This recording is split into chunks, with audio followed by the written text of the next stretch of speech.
Hot, hot, hot. She mutters as she carefully squeezes it with her hand, feeling the intense heat against her skin. Are you alright, Rin? Can I help you with anything? Siri asks her with concern.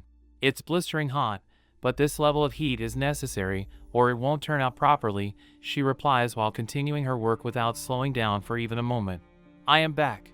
I'm starving, someone announces the moment they arrive, their stomach growling loudly from hunger. No, freshly baked isn't enough. It has to be freshly picked.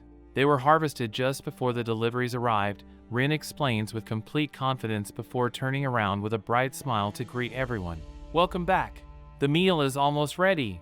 A little while later, she finds herself standing alone in the garden beneath the endless blue sky, quietly gazing upward. Suddenly, a mysterious voice echoes from somewhere above her. Explain your current situation in 3 lines. The voice demands. I'll try my best, she replies. I was summoned to another world together with a beautiful high school girl. I ended up with a trash skill that everyone immediately assumed was completely useless. Then I was exiled. So here I am.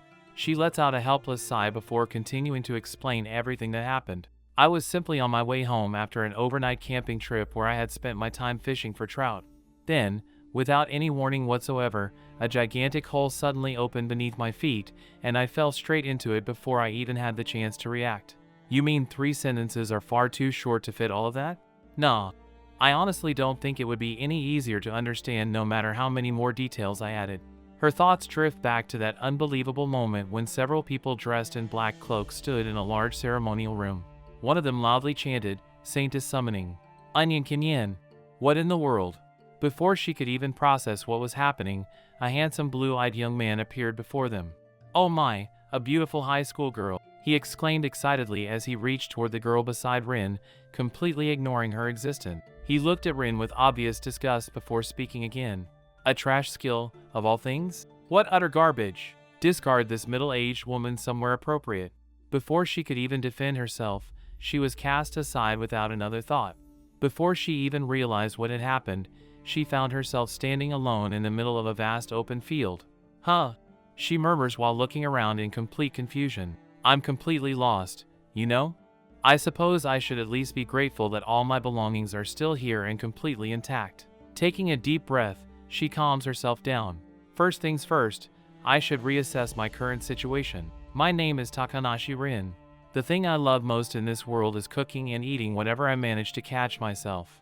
I used to work as a caregiver, and now I work at a clinic that specializes in acupuncture and moxibustion. I'll be fine. It's not as though I've lost my memories or forgotten who I am. Ever since she was a small child, she had always loved catching things in nature and cooking them herself. She frequently went into the mountains with her grandfather, where they gathered wild vegetables and mushrooms before cooking them together.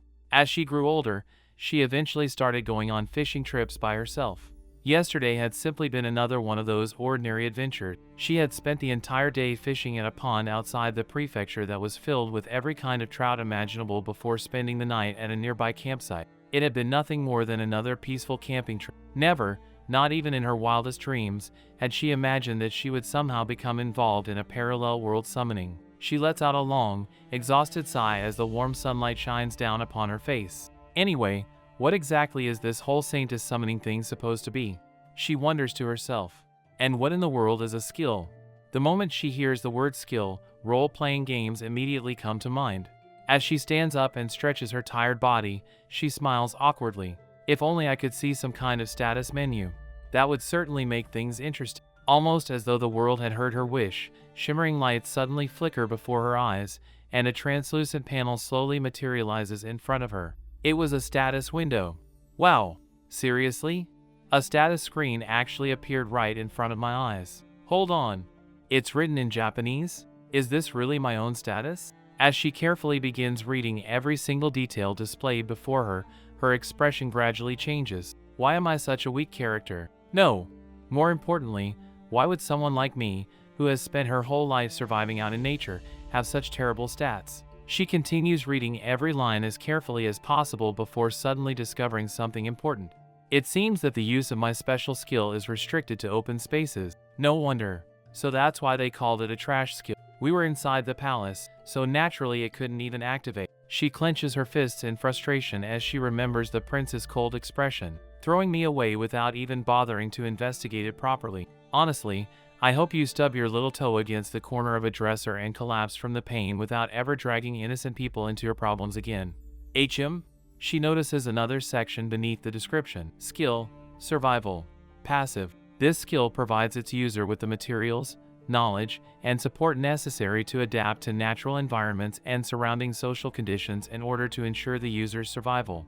Furthermore, should unforeseen circumstances arise, it will integrate visual, spiritual, and analytical support while also strengthening the user's physical abilities. I see. So it's because of this skill that I've managed to stay so calm all this time. It's been quietly helping me survive this impossible situation from the very beginning. Normally, anyone in my position would have broken down crying by now. They would be overwhelmed by fear, confusion, despair, and hopelessness. Yet somehow, I've remained almost exactly the same as always. It must be because this survival skill has been supporting my mental state the entire time, preventing me from falling apart. Am I really trying this desperately to survive? She quietly asks herself while standing all alone in the endless field. For some reason, tears begin gathering in her eyes. Do I really want to keep living, even though I have absolutely no idea what's waiting for me in this strange world? After remaining silent for several moments, she gently slaps both of her cheeks to pull herself together. In that case, I'll simply endure whatever comes my way. Now then, there's another skill listed here. It's called trailer. I wonder what that's supposed to do. The instant she finishes speaking, an enormous thud echoes across the empty plain. She quickly turns around as sparkling lights gather behind her. No way. This can't be real. Standing there in complete disbelief, she stares at the unbelievable sight before her. A camper van. No. No, no, no. There's absolutely no way this is real. She slowly walks toward it while inspecting every inch of the massive vehicle. If this really belongs to me, then I can use it to travel anywhere I want. I won't have to wander this unfamiliar world on foot. Even more astonishing was its interior, which was far larger and far more comfortable than it appeared from the outside. It wasn't an ordinary camper van at all. It was a magical vehicle designed to support her journey, allowing her to live comfortably wherever she traveled while providing everything she needed both indoors and out. At that very moment, Rin realized that perhaps surviving in this unfamiliar world might not be as impossible as she had first believed. Damn! What kind of ridiculous, godlike skill is this? Rin exclaims in complete disbelief as she circles around the camper van again and again, unable to tear her eyes away from it. Hold on a second. Calm down. Stay calm. I'm as cool as a cucumber. She places a hand on her forehead and takes a deep breath, trying to steady her racing heart. Ever since she had fallen in love with fishing and camping, she had dreamed countless times about owning a camper van. She had imagined driving wherever she pleased, spending nights beneath the stars, waking up beside lakes and rivers, and preparing freshly caught fish over a campfire.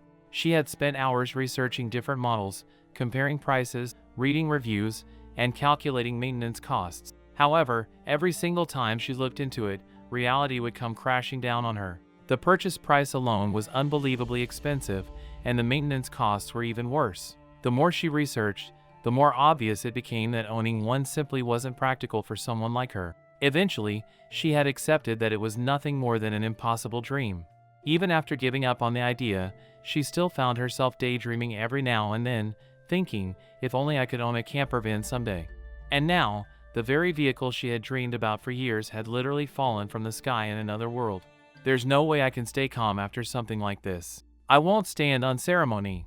Of course I'd lose my mind with happiness. Unable to contain her excitement any longer, she rushes toward the vehicle and slides the door open. No way. I absolutely love the design. She gasps as the entrance smoothly opens before her. The interior shines beautifully, looking spotless and surprisingly luxurious. She slowly steps inside while looking around in complete amazement. It's bigger on the inside. She freezes where she stands, her eyes wandering from one corner to another. The inside was impossibly spacious, making absolutely no sense compared to the exterior. This is completely out of control. Nope, I don't understand it at all. Forget it. I'm not even going to question it anymore. She shakes her head repeatedly before making her way toward the driver's seat. Well, I do have a manual driving license. Even though I haven't driven a manual car in ages, this is still pretty lucky. Just as she settles into the seat, something catches her eye. HM? What's this? Sitting neatly on the driver's seat was a thick instruction booklet. Picking it up, she notices the title, Driver's Manual, User Manual. Curious, she begins flipping through the pages. The booklet explains every function of the camper van in incredible detail. One particular note immediately catches her attention. Please note that the inside of a dungeon is considered an outdoor environment. Wait, even dungeons count as outdoors? She continues reading through page after page until she reaches the very last one. Please make yourself at home and relax to your heart's content. Wow, that's amazing. So amazing that I can't even react properly anymore, she mutters in an unusually flat voice. Somehow, ever since I received this skill, I've had the feeling that I was the unlucky one who got the short end of the stick. Doesn't anyone else feel that way? But seriously, what exactly is this special skill? They dismissed it as complete trash without even looking into it. I have no idea what kind of incredible skill that high school girl received, but isn't mine unbelievably overpowered too? As those thoughts swirl through her head, she eventually lets out another deep breath. Standing around thinking isn't going to accomplish anything. I should just give in to the childish excitement bubbling inside me and start enjoying this adventure around another world. I'll worry about everything else later. With a huge smile on her face, she starts the engine before driving away. The camper van lets out a cheerful horn as she begins her journey. Ah, this feeling. Driving like this is the best. She smiles happily while enjoying the incredibly smooth ride. To be honest, I'd rather stop thinking about how impossible this trailer's specifications are. The more I think about them, the less sense they make. She continues exploring every feature while driving. There's so much storage space. This is unbelievable. I never imagined that my fishing rod, tackle box, camping equipment, and all my supplies could fit into such an enormous amount of space. I have no idea whether this is some kind of fourth-dimensional storage or another dimension entirely, but space magic is absolutely incredible. Even the navigation system is amazing. It automatically analyzes the surrounding terrain and displays detailed information. That's unbelievably useful. Even better, I don't even need a key. Since I'm recognized as the owner through my status, the trailer starts automatically whenever I get inside. If I walk too far away from it, it locks itself automatically. Then, the moment I come close again, it unlocks all by itself. What kind of godlike feature is that? She says excitedly. Before long, the navigation announces, you have arrived at your destination. Navigation complete. Although I already have plenty of drinking water stored inside the camper van, I should still secure a reliable water source whenever I'm spending time outdoors. The navigation immediately displays information before her. Real lake. The water within this lake is completely safe for drinking. It is a small lake located east of Riesfeld. Fresh groundwater from the surrounding mountains naturally flows into the lake from multiple underground springs. Rin stares at the information in amazement. I wondered whether this skill would actually provide information even if I personally knew nothing about the area. But it really does. Back in the survival skill description, it specifically mentioned that it would provide knowledge and materials necessary for adapting to both natural environments and society. To think it would go this far. This survival skill is absolutely incredible. It's practically handing every answer to my ignorant self on a silver platter. Just as she finishes admiring the beautiful lake, a fish suddenly leaps high out of the water with a loud splash. A trout! She shouts instinctively. Immediately, new information appears before her eyes. Milk trout, an exceptionally delicious magical species inhabiting this lake. During this season, they prepare for breeding and aggressively bite almost any bait they encounter. Her eyes sparkle brighter than ever. No way. I can actually fish for trout in this world too. And these aren't stocked fish. They're wild trout. This is fishing heaven. I can't take it anymore. I'm way too happy to think straight. Completely overflowing with excitement, she hurriedly grabs her fishing equipment, puts on her glasses, and walks toward the lakeshore. The current is flowing unevenly around that area. Should I try a topwater lure? Maybe a shallow diving lure? I brought several lures that imitate small fish. A minnow lure might work, but honestly, I'm not skilled enough for that technique. I'll start with a crankbait instead. She swings her rod before casting her line. Splash! The lure lands perfectly on the water's surface. She slowly begins retrieving it when suddenly, you're kidding me. Did I actually get a bite already? The fishing rod bends dramatically as something powerful pulls from beneath the surface. No way! Her eyes widen in shock. Isn't this thing ridiculously huge? Don't panic. Stay calm. Don't lose your composure. Once it gets tired, it'll naturally come closer. She carefully controls the tension while reeling it in little by little. Suddenly, the fish bursts high out of the water, sending droplets flying everywhere. Yes! I caught one! A milk trout! She struggles to lift it onto the shore before staring at it in complete disbelief. It's so heavy. No way. How many centimeters is this thing? It has to be over 80 centimeters long. This isn't something you could ever catch using cheap fishing gear made for stock trout. At that exact moment, another message appears before her. Otherworld tackle set. A fishing rod, fishing line, and fishing reel manufactured in another world. You've got to be kidding me. Weren't you just clearance sale equipment worth less than 2,000 yen? You were my precious bargain fishing gear. She lovingly picks up the fishing rod while smiling proudly. You are such an inexpensive rod that I bought during a huge sale. And now you've become something this incredible. Honestly, who would have thought getting summoned to another world would end up being this exhausting? Oh well. Instead of worrying about it, I'll simply appreciate everything I've been given. She kneels beside the trout before taking out her knife. It's best to drain the blood while the heart is still beating. I do feel a little sorry for it, but removing the blood immediately produces the best flavor. That's something I truly believe. She carefully begins processing the fish with practiced movement. Ideally, destroying the spinal cord would improve the quality even further, but simply draining the blood thoroughly already makes a huge difference in taste. Since I've received this creature's life, the least I can do is prepare it properly and enjoy it to the fullest. That's my way of showing respect. After finishing, she wipes the sweat from her forehead. Phew!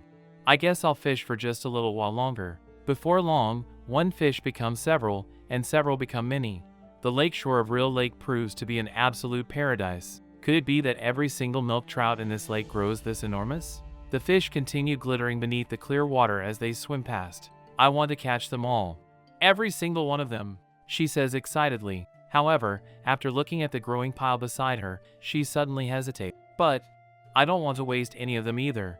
Even if I can catch more, I won't be able to eat everything. Leaving food behind would be unforgivable. She folds her arms while pouting in frustration. Ugh, what a difficult problem to have. I'm completely stuck. As she continues thinking, something catches her attention from the corner of her eye. Lying quietly beneath the shade nearby was the figure of someone with large horns growing from their head. She immediately stiffens before cautiously approaching. A human. Thank goodness. It's not one of those terrifying monsters that always appear in fantasy stories. She slowly steps closer while staring at the unconscious figure in confusion. Wait, is that really a human? As she continues staring at the unconscious man lying beside the lakeshore, she carefully studies his appearance and slowly begins to notice something unusual about him. Wait a second. He's an ogre, right? She wonders to herself. Although he isn't wearing those iconic tiger-striped pants that ogres in old folklore stories are always depicted wearing, everything else about his appearance certainly resembles one. At first glance, he looks exactly like the ogres illustrated in the picture books she had seen ever since she was a child. However, the longer she observes him, the more puzzled she becomes. Somehow, he isn't frightening at all. Unlike the terrifying monsters described in legends and fairy tales, he doesn't possess a savage expression or an intimidating presence. Instead, despite the exhausted look on his face and the dirt covering his clothes from whatever had happened to him, his facial features are surprisingly refined and pleasant to look at. Frankly speaking, he looks far more like an incredibly handsome young man than some fearsome monster. If she simply ignored the pair of large horns growing from his head, she could easily mistake him for an ordinary human.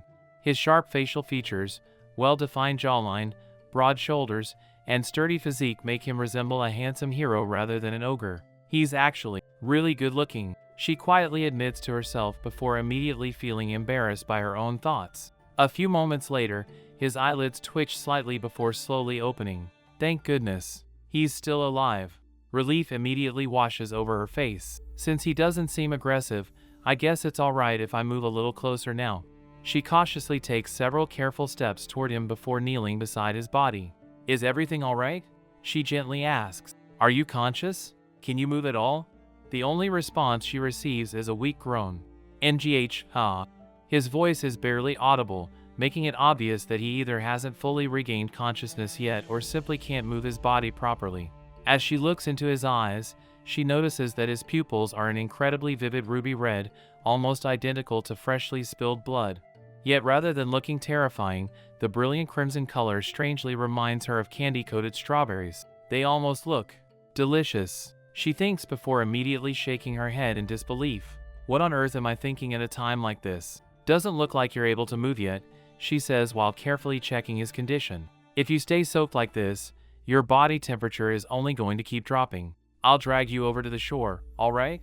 The ogre silently stares back at her for several long moments before finally forcing out a weak response. No.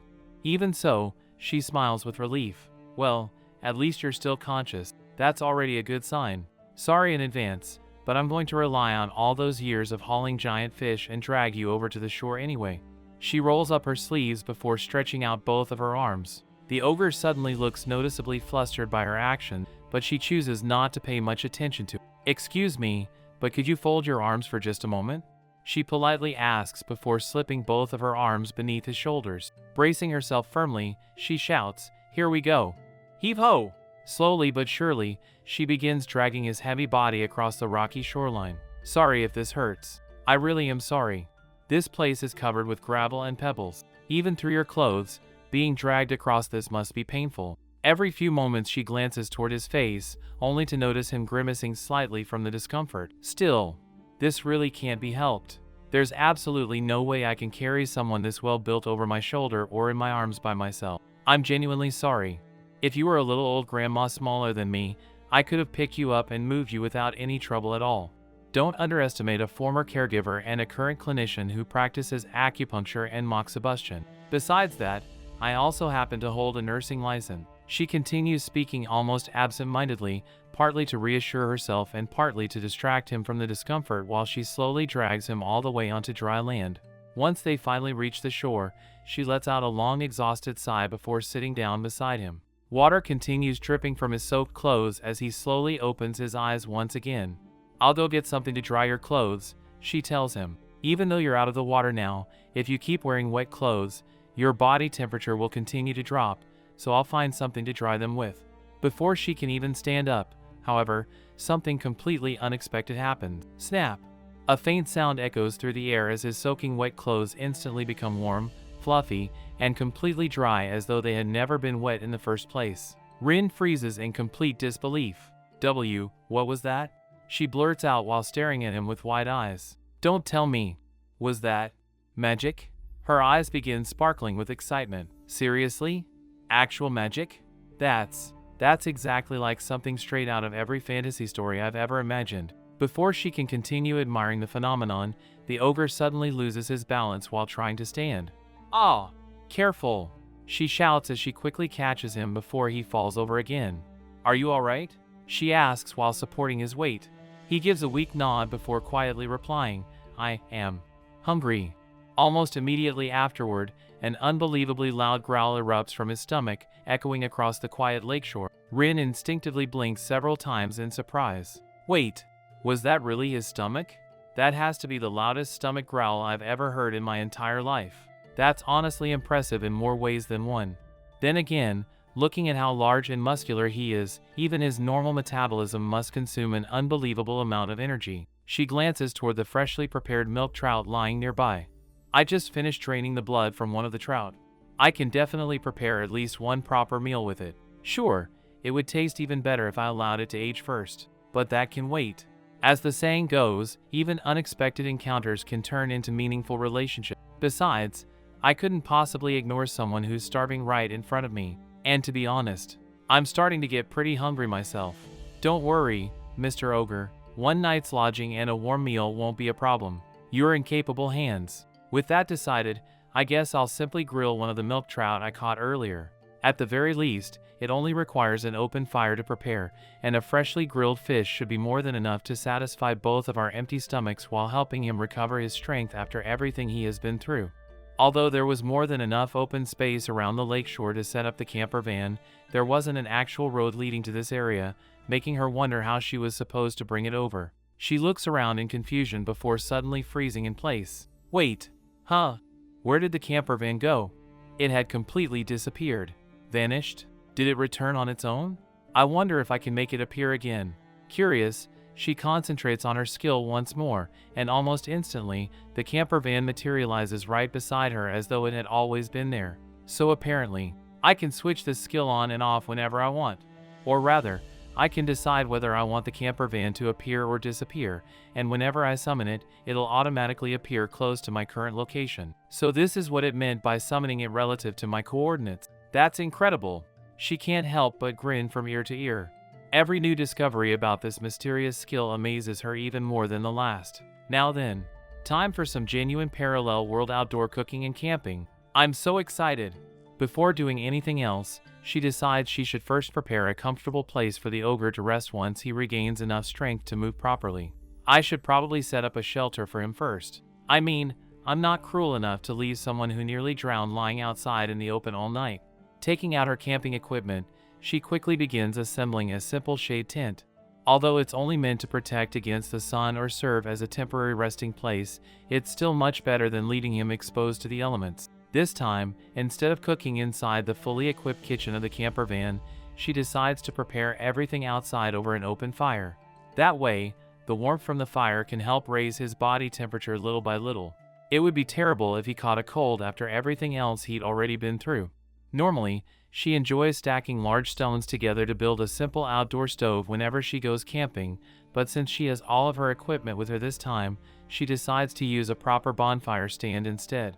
Even so, there's still quite a bit of work left before everything is ready. Lighting the fire can wait a little longer. It'll take some time to finish preparing everything, and I'd rather complete all the heavy work before sunset. Once it gets dark, moving around safely will become much more difficult. She efficiently arranges the cooking equipment while occasionally glancing toward the horizon, making sure she has enough daylight left.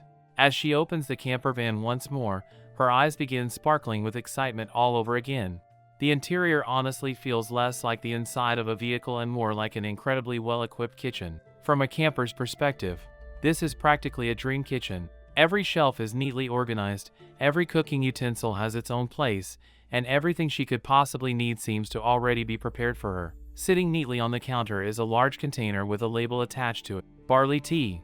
On the house. She smiles warmly at the thoughtful surprise. I seriously want to explore every single corner of this camper van right now.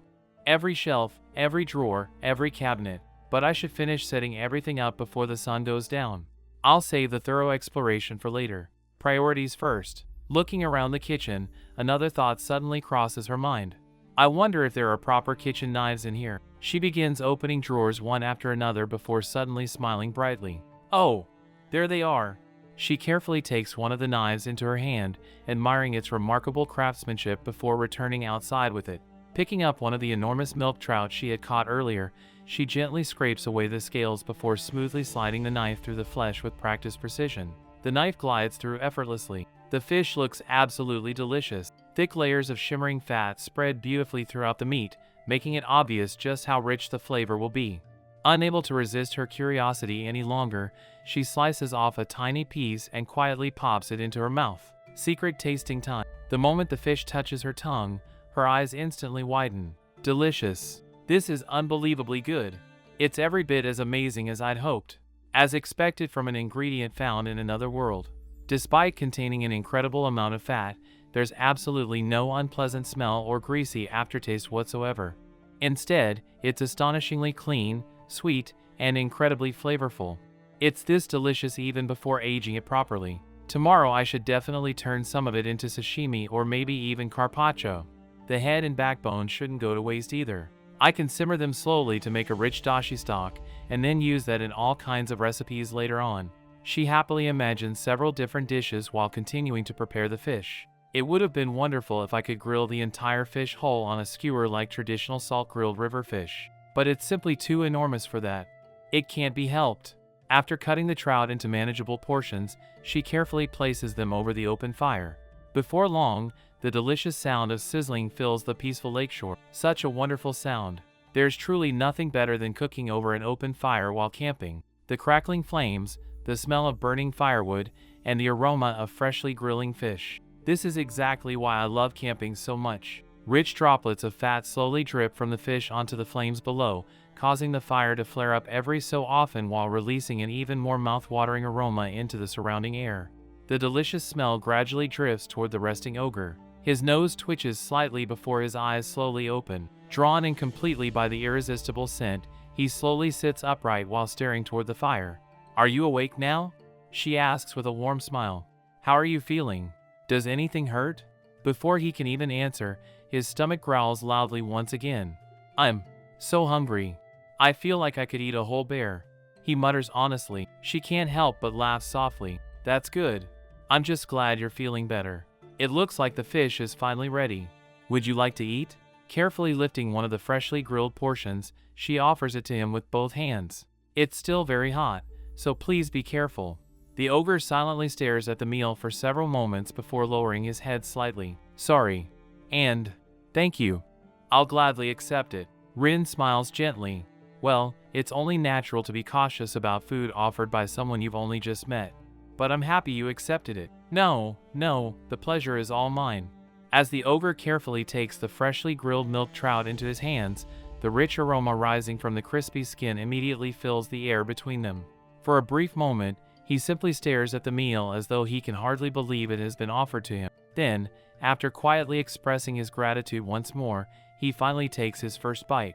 Well then, I should eat too, Rin says before picking up her own portion. At times like these, elegance, manners, and proper table etiquette become completely meaningless in the face of perfectly grilled barbecue. The very first bite instantly rewards all of her hard work. The skin has been grilled until it is wonderfully crisp and pleasantly crunchy, creating the perfect contrast with the unbelievably tender flesh beneath it. The moment she bites into it, a gentle touch of salt greets her tongue before the rich juices locked inside the fish burst into her mouth all at once. The sweetness of the meat and the delicate saltiness blend together perfectly, creating an incredibly balanced flavor that spreads across her entire palate. Since the fish contains very little excess moisture after being grilled over the open flames, every bite is packed with concentrated flavor. The layers of rich fat slowly melt inside her mouth without leaving behind any unpleasant greasiness, coating every bite with an incredible depth of flavor before dissolving completely. Finally, a smooth, creamy aftertaste gently lingers, leaving behind an almost milky richness that remains pleasantly on her tongue. Ah, so that's why it's called milk trout. She quietly murmurs in admiration. The unique flavor really does resemble the gentle richness of milk. Taking another bite almost immediately afterward, she can't help smiling from ear to ear. This salted grilled fish goes unbelievably well with barley tea too. She takes a refreshing sip before letting out a deeply satisfied sigh. Oh my god, this is absolutely incredible. These ingredients from another world are on a completely different level. The fish didn't even fall apart despite being placed directly over the flames, and every single bite is filled to the brim with flavor. It's honestly perfect. Looking toward the ogre, she notices that he is eating with astonishing speed.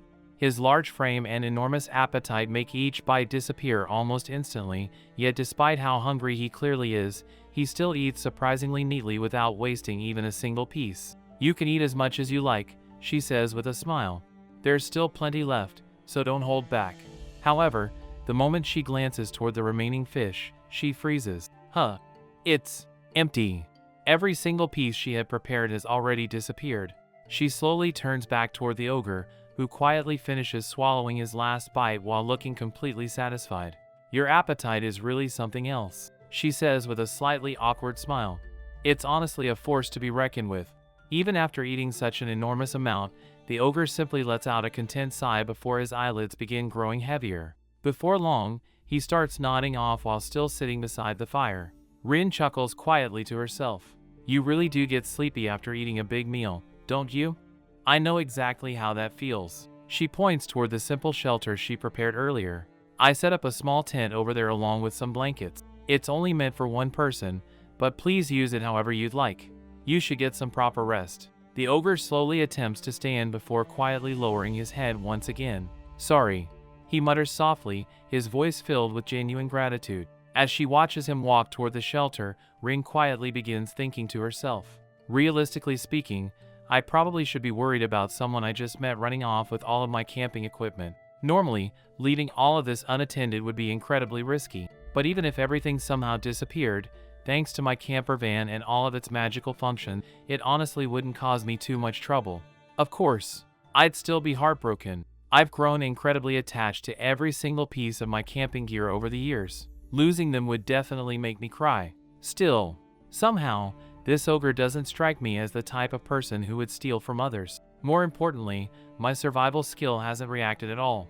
Come to think of it, that skill is actually unbelievably useful. Earlier, while I was gathering firewood around the area, it suddenly triggered a bright red warning the moment I unknowingly stepped near a patch of poisonous plants. It immediately alerted me before I could even touch them. It seems to function as a danger detection system, warning me whenever something nearby threatens my safety. If someone approached me with hostile intentions, wanted to harm me, or planned on stealing from me, I'm sure the survival skill would have warned me just as quickly. Since it hasn't reacted to him even once, I think it's safe to assume he isn't dangerous. In fact, he's probably someone I can trust. Besides, he's the very first person I've met since arriving in this unfamiliar world. More than anything else, I genuinely want to believe in him. As the ogre quietly falls asleep beneath the shelter she prepared, Rin slowly walks outside and looks up toward the vast evening sky. The gentle breeze brushes against her face as countless thoughts begin filling her mind. I really did end up in another world. A world where I know absolutely nothing. No matter what happens from here onward, this is where I'll be living for the foreseeable future. Fortunately, I was blessed with a skill that's entirely focused on survival, another skill that provides me with transportation and countless conveniences that make traveling possible. If I make good use of all of those advantages, then maybe, just maybe, I can travel across this entire world. I want to visit countless places, admire breathtaking scenery, meet all kinds of people, discover unfamiliar ingredients, cook delicious meals, and enjoy every single moment this new life has to offer. Since I've already been brought here, there's no point dwelling on what I left behind. I should embrace this opportunity with everything I have. But before I start my journey in earnest, there's still one thing I absolutely have to do. I need to thoroughly explore every corner of my camper van before going to bed tonight. Well then, time for the main event, she says excitedly as her eyes begin sparkling with anticipation. The thing she had been looking forward to the most since receiving the camper van was finally here. I can't wait to see what's inside the fridge. Without wasting another second, she eagerly opens the refrigerator door. The moment she does, her eyes widen in complete disbelief. The interior is unimaginably spacious, far larger than the size of the refrigerator should realistically allow. Well, I suppose I shouldn't really be surprised anymore. After everything that's happened today, something being bigger on the inside is practically expected. Still, what truly surprises her isn't the impossible amount of space. It's what's actually stored inside. Soy sauce, ketchup, mayonnaise, and all sorts of seasonings neatly line the shelves. Awesome! There's butter, consommé, and even flour and rice, she exclaims happily while continuing to inspect every shelf one by one. Everything appears perfectly organized as though someone had carefully arranged it specifically for her. As she reaches for one of the bottles, she notices a small handwritten note attached to it. Everything inside is free for use. It seems to be based on the contents of your refrigerator and pantry from your apartment. She stares at the note before looking back at the ingredients with an expression of pure gratitude. Well, what should I even say? This assortment of cooking ingredients is incredible. The miso paste, soy sauce, and even the cooking sake are exactly the same brands from the brewery back in my hometown. Even this butter.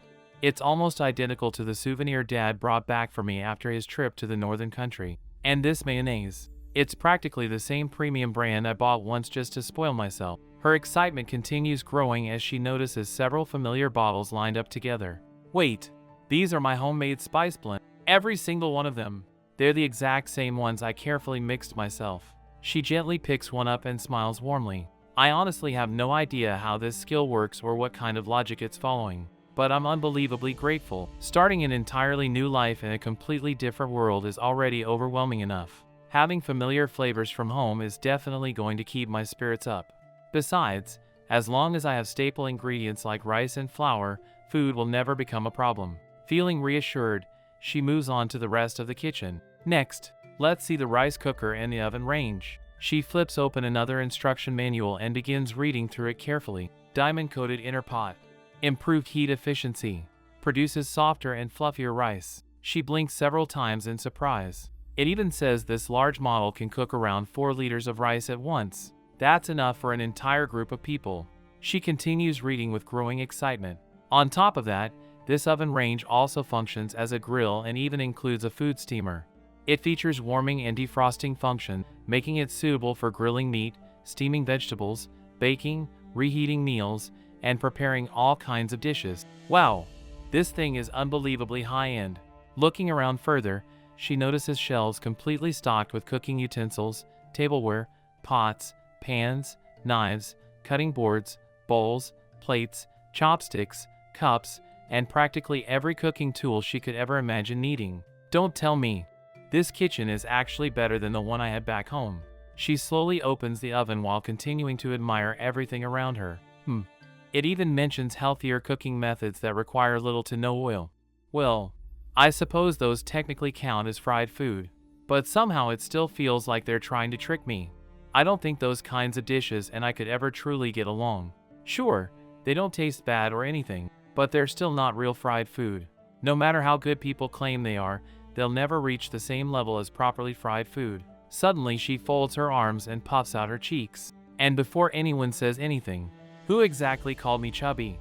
My bones are just naturally a little thicker than average. The area around my arms and my hips simply has a tiny little bit more meat than usual. Besides, I even have a proper waist. It doesn't matter. I'll just aim to become a cheerful, energetic, and lovable fatso instead. Completely satisfied with her conclusion, she stretches before flopping dramatically onto the soft floor. All right then. Time for bed. She closes the curtains before making her way toward the sleeping area. The interior feels surprisingly spacious and comfortable. To be honest, I've secretly been looking forward to sleeping in a camper van bunk bed for ages. She gently climbs onto the bed before pressing her hand against the mattress. It's so soft, much softer than I expected. The blanket is warm, the pillow is fluffy, and after everything that has happened throughout the day, her body finally begins relaxing. Before long, her eyelids grow heavier and heavier until she quietly drifts off to sleep. The following morning, just after 6 o'clock, she is awakened by the sound of someone respectfully speaking to her. My sincerest apologies, and thank you very much. Opening her eyes, she finds the ogre deeply bowing his head before her. Ah, please raise your head, she says nervously while sitting upright. You're making far too big of a deal out of this. It's perfectly all right, really. I'm asking you as a personal favor, so please lift your head. Slowly and somewhat hesitantly, he raises his face. Looking at him properly in the morning light, Rin notices that he already looks significantly healthier than he did yesterday. Yep, just as I thought. Proper food and plenty of rest really are important, especially during outdoor activities. Her attention soon shifts toward the wooden container he is carrying. What's inside that box? She asks curiously. This is almiraj meat, he replies. I happened to come across one, so I hunted it. Almiraj. That name sounds familiar somehow. She thinks for a moment before suddenly remembering. Wait, are those the horned rabbits? Yes, he nods. Since they're rabbits, the meat is exceptionally delicious. I thought it would be an appropriate way to express my gratitude toward you. I knew it! I was right. And apparently they taste really good too. She thinks excitedly before looking back at the container. Is it really all right for me to accept something this valuable? Do you dislike rabbit meat? He asks with a slightly worried expression. No, not at all. That's not the issue. I simply wasn't expecting to receive such an incredible gift in return. Please don't worry about it. However, he immediately shakes his head. There's no way I can simply let it end there. Yesterday you shared your valuable food and even your shelter with me. This still isn't nearly enough to repay you for saving my life, but please allow me to offer this as my thanks. Seeing the sincerity in his eyes, she finally smiles. In that case, I'll gladly accept it. Thank you so much. A small smile quietly appears on his face. Of course, she keeps certain thoughts entirely to herself. I've already secured plenty of food supplies anyway, and the shelter wasn't exactly something I built from scratch. There's no way I can tell him that out loud. Suddenly another question comes to mind. By the way, how exactly did you end up in the middle of the river yesterday? The ogre scratches the back of his head awkwardly. It's a rather embarrassing story. According to his explanation, he had been taking a bath when a group of small monsters called Farettas sneaked over and stole his bag containing all of his food. Although he successfully recovered his camping equipment afterward, the monsters had already eaten and spoiled nearly all of his provisions. To make matters even worse, while desperately trying to collect some fruit from a nearby tree to replace the lost food, he accidentally slipped from a cliff and fell straight into the river below, where the current carried him away until Rin found him. She listens quietly before letting out a small sigh. He really does have unbelievably terrible luck. Are those Farettas actually dangerous? She asks. Not really, Vil replies. They look quite cute, and they aren't particularly strong either. They're generally very docile creatures. But, She asks. Their curiosity knows absolutely no limits. They always travel in groups, they're incredibly nimble, and they're surprisingly dexterous. Whenever they come across bags or belongings they've never seen before, they immediately begin rummaging through everything inside. So, they were only being playful? She asks. That's true. But it's far less amusing for the victim of their curiosity, he answers with a bitter smile. That means, you don't have any belongings with you anymore? Well, that's more or less the situation, he replies honestly. Ah, I'm so sorry. I didn't mean to remind you of something so depressing, she says while flusteredly waving her hands. He gently shakes his head. My name is Vil. You already saved me yesterday. Thank you very much. And I'm sorry for making you listen to such a pathetic story first thing in the morning. Nice to meet you, Vil. I'm Rin. People often say that hardship helps people grow, so please don't worry about it at all, she replies with a warm smile. She intentionally avoids introducing herself with her family name. After all, using a full family name in a fantasy world that resembles the Middle Ages might make her sound like a noble, a wealthy merchant, or someone important. Better to keep things simple. Besides, Vil really does suit him somehow. She can't quite explain why, but the name simply feels perfect for him. After a brief silence, Vil looks at her curiously. Shouldn't you be a little more cautious around someone like me? Rin quietly thinks for a moment before answering honestly. If you were truly a bad person, Vil, you never would have brought back this meat, explained your situation so openly, or even told me your name. If your goal had been stealing from me, you could have easily taken everything and disappeared before I woke up this morning. This place is completely isolated. If you had been a kidnapper or someone dangerous, you could have attacked me while I was asleep, and nobody would have ever known.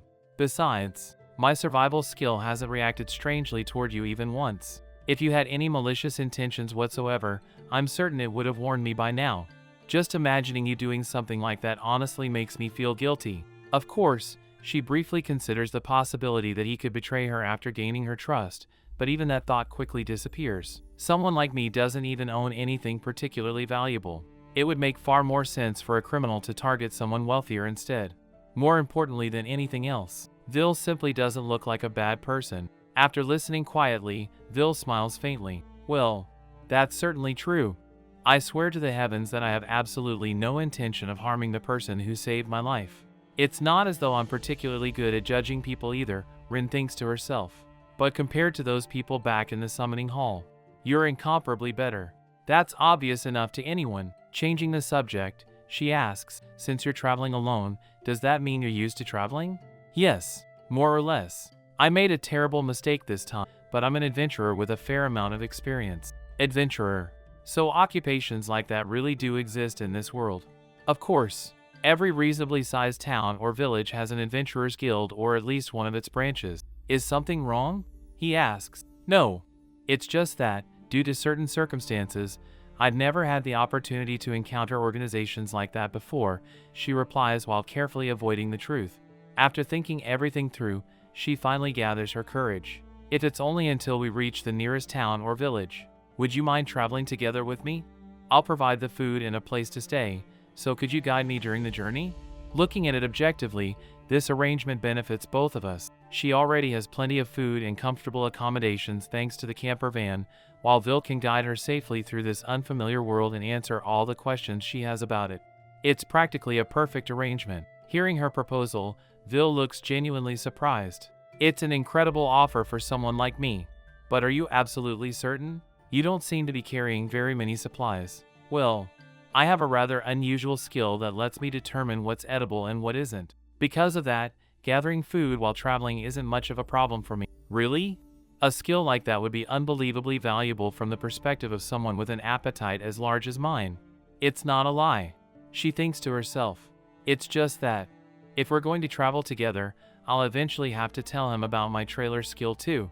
I'll explain everything when the right opportunity comes. Well then, I'd be extremely grateful if we could travel together from now on, she says with a bright smile. If you truly don't mind, and if I won't become a burden to you, that would honestly be a dream come true. I'll be in your care, Vil replies respectfully. Rin immediately lights up with excitement. No, it's me who'll be in your care. As the two of them smile warmly and shake hands, an unexpected partnership quietly begins, marking the first step of their journey together through an entirely new world. Let's hash out all the details over breakfast, Rin says with an enthusiastic smile as she claps her hands together, already excited about preparing another meal. All right, Vil immediately nods before speaking up. I found some wild plants that we can use for breakfast too.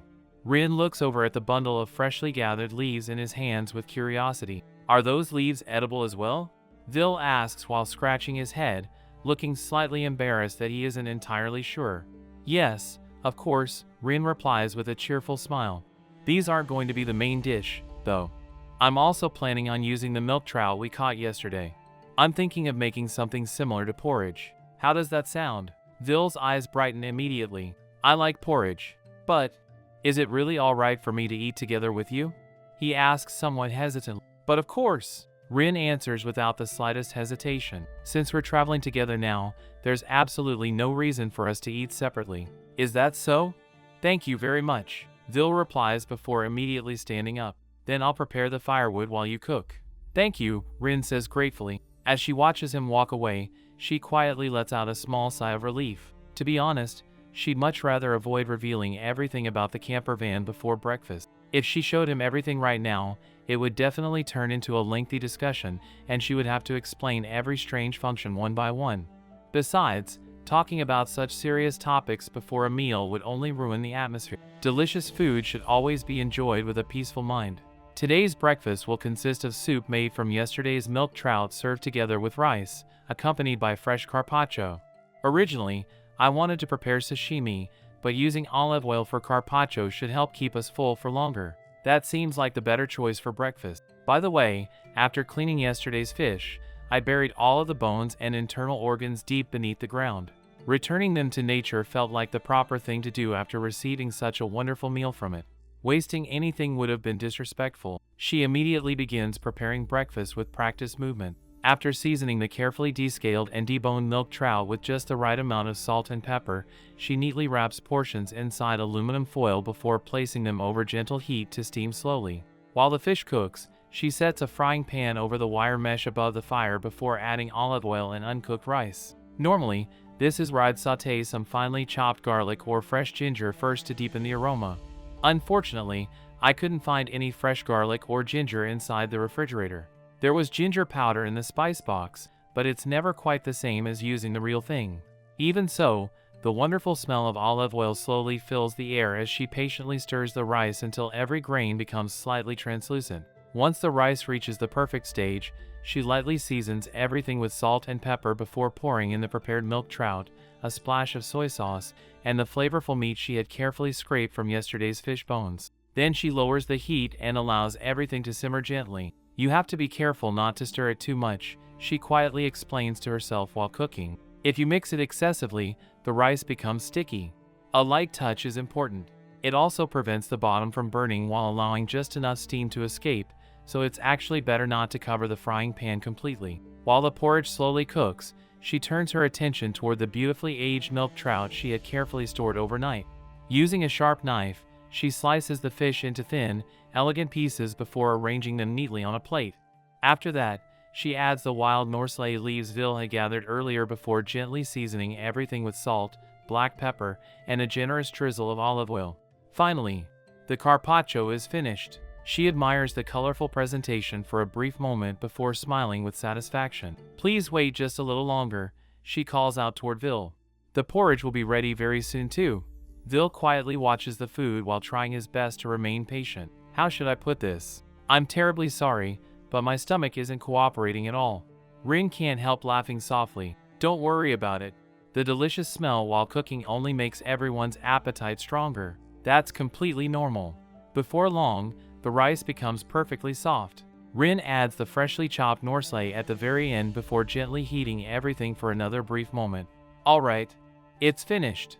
Although it contains a little more liquid than a traditional risotto, it could still be described as a risotto-style rice congee. Since the rice was lightly fried before being simmered, it carries the rich aroma of risotto while remaining comforting like porridge. Carefully serving both dishes, she places the steaming breakfast before Vil.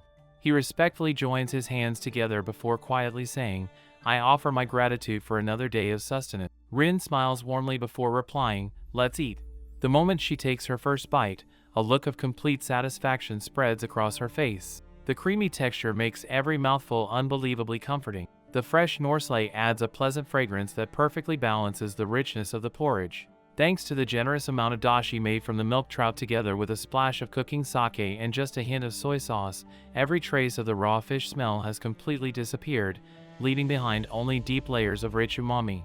At the same time, every individual ingredient still retains its own distinct texture instead of blending into one another. The rice remains pleasantly firm, the fish melts gently in the mouth, and the herbs provide just the right amount of freshness to complete the dish. As Rin happily continues eating, she suddenly notices Vil staring at his bowl with wide eyes before taking another bite in complete disbelief. Rin immediately notices the surprised expression on Vil's face and tilts her head with curiosity. Why? What's wrong, Vil? She asks with a slightly worried look. Is the food not to your taste? For a brief moment, Vil simply stares silently at the bowl in his hands before quickly shaking his head. No, that's not it at all. He replies almost immediately. I never imagined that the day would come when I'd be able to eat outdoor cooking this delicious. This is incredible. It's unbelievably tasty. Every bite is better than the last. The fish is so tender, the porridge is warm and comforting, and the flavors blend together perfectly. Honestly, it's amazing. After hesitating for a moment, he looks at her somewhat nervously. Sorry, but may I have another serving? Rin can't help smiling brightly at his reaction. But of course, please don't hold back. Eat as much as you'd like. There's still plenty left, so help yourself. Watching someone enjoy her cooking this much fills her with genuine happiness, and before long, the pot is practically empty. After finishing another generous serving, Vil lets out a deeply satisfied sigh before turning toward her once again. Rin, you're an incredibly talented cook. Were you perhaps a chef before all this? She immediately waves both of her hands in embarrassment. Oh, no, nothing like that. Cooking has always just been a hobby of mine. I simply love trying all kinds of different dishes, and before I know it, I end up wanting to recreate every delicious meal I come across. You could say I'm just a foodie whose love for eating naturally led me into cooking. Still, there's one thing that's been making me curious this whole time, Vil says while pointing toward the large jar sitting beside them. That barley tea. It never seems to become empty no matter how much we drink. By the way, Rin, just what exactly are you? The moment she hears the unexpected question, the tea she is drinking almost sprays from her mouth. Cough.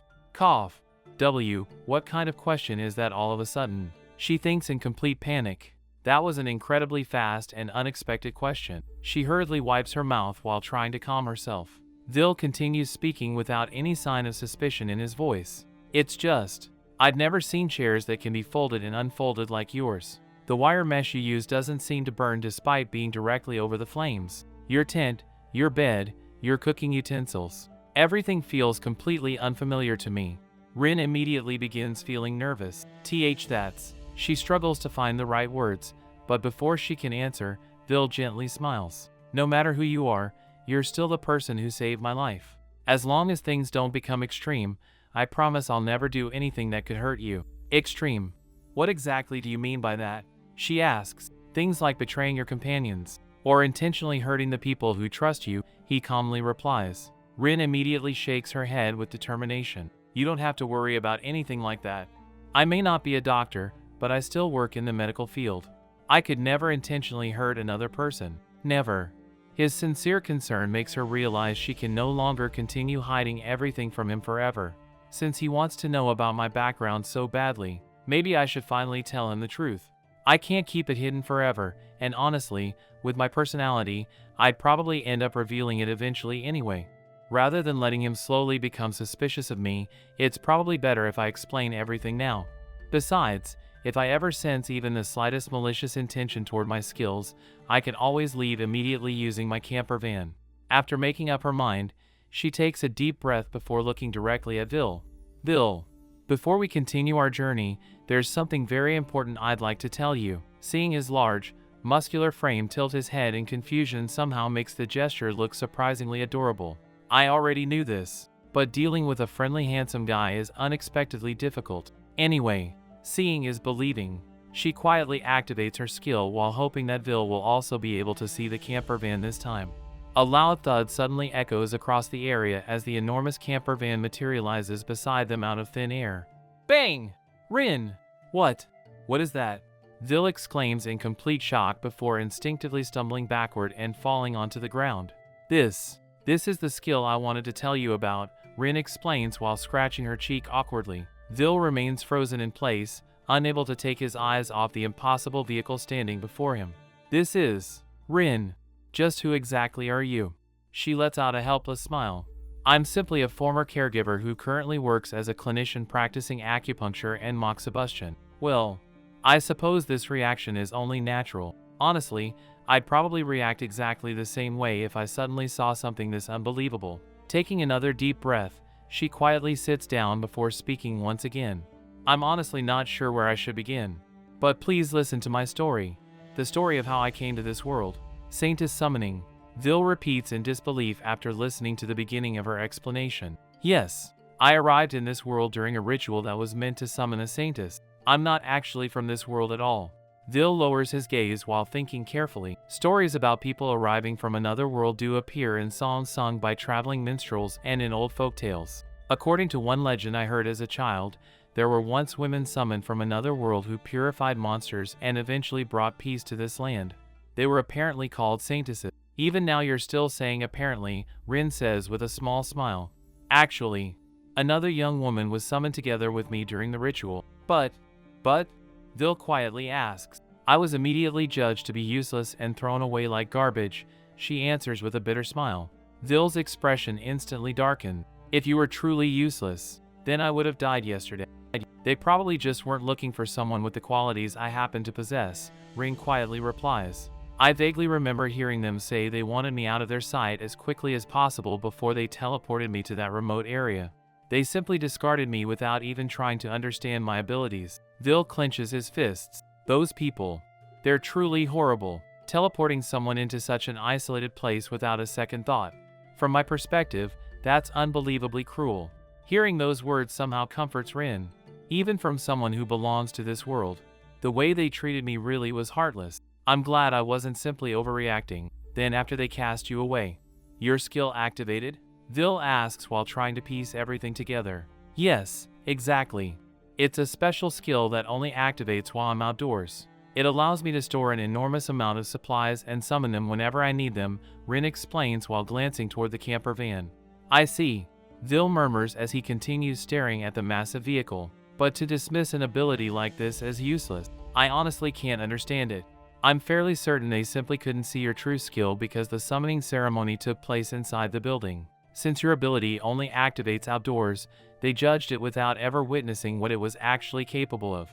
Rin slowly nods. That's probably what happened. They never even bothered investigating it properly before deciding I was worthless. Even if your ability isn't particularly suited for direct combat, Vil continues while carefully thinking aloud, it's still unbelievably valuable. Perhaps it wouldn't contribute much if someone expected you to stand on the battlefield swinging a sword, but when it comes to supporting troops, transporting supplies, and maintaining an army, your skill is extraordinary.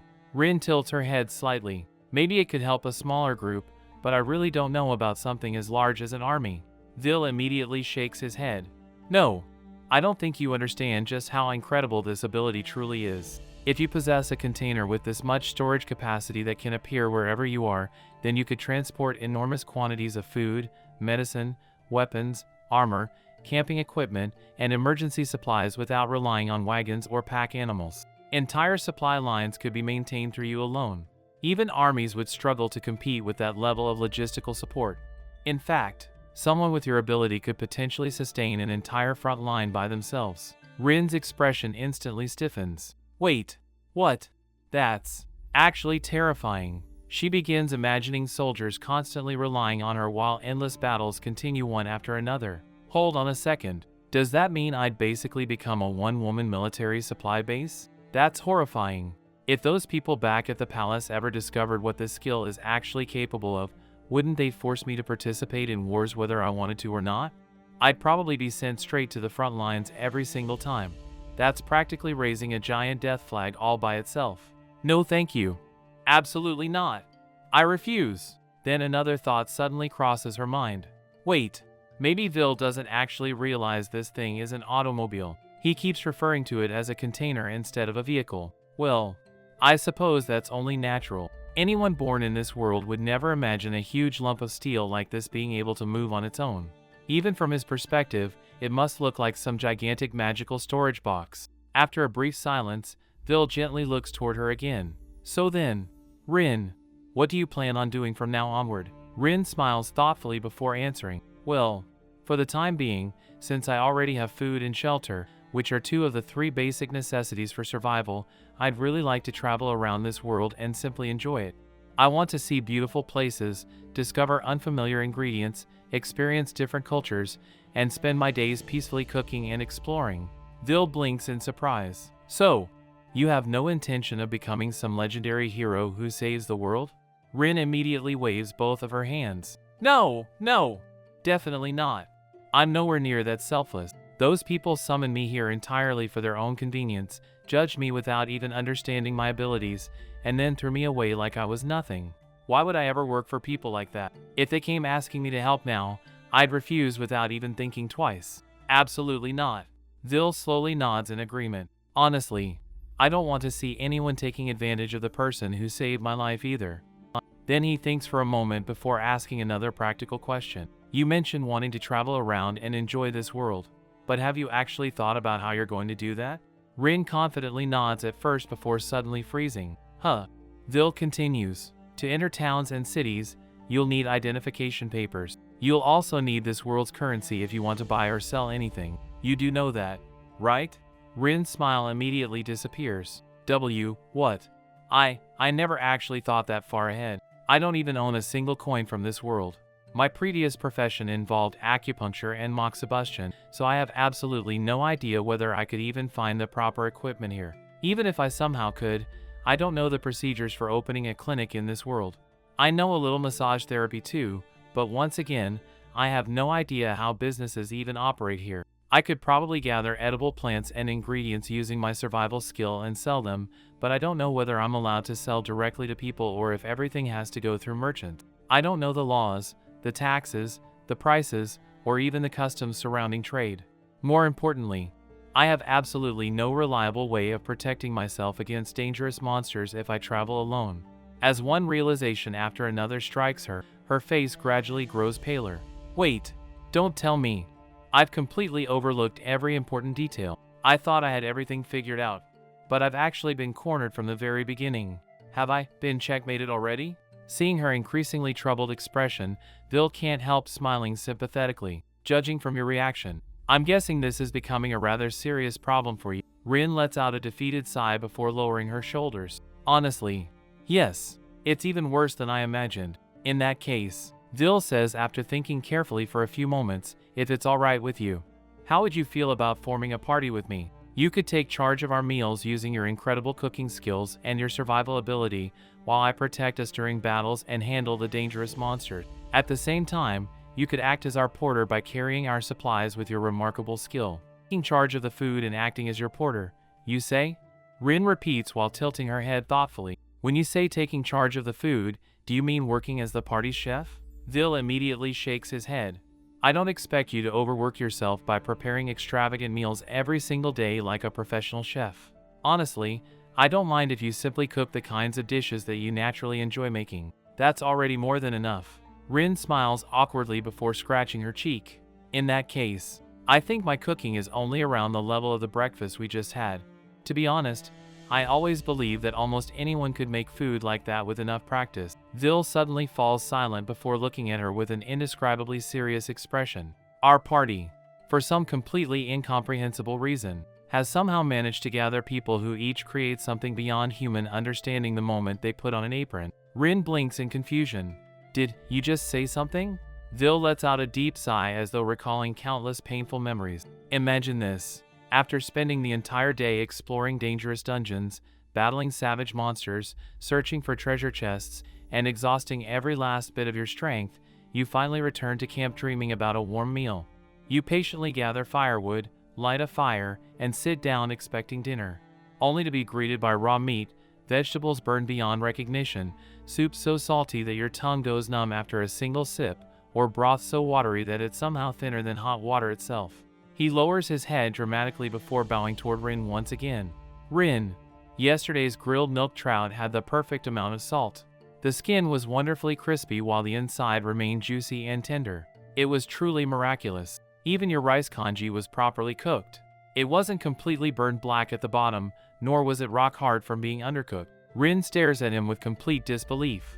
Hold on. What kind of porridge are you people even making? Are you seriously speaking from personal experience? That sounds absolutely catastrophic. Vil slowly nods with the expression of someone who has suffered greatly. Yes, every single quest eventually becomes a culinary catastrophe. We share the rewards equally afterward, and outside of quests you're completely free to spend your own time however you wish. So please, I'm begging you, please save our party. Before Rin can even react, Vil firmly grabs both of her hands while looking at her with eyes overflowing with desperation. She can practically feel the years of suffering hidden behind that expression. Why, yeah, I understand.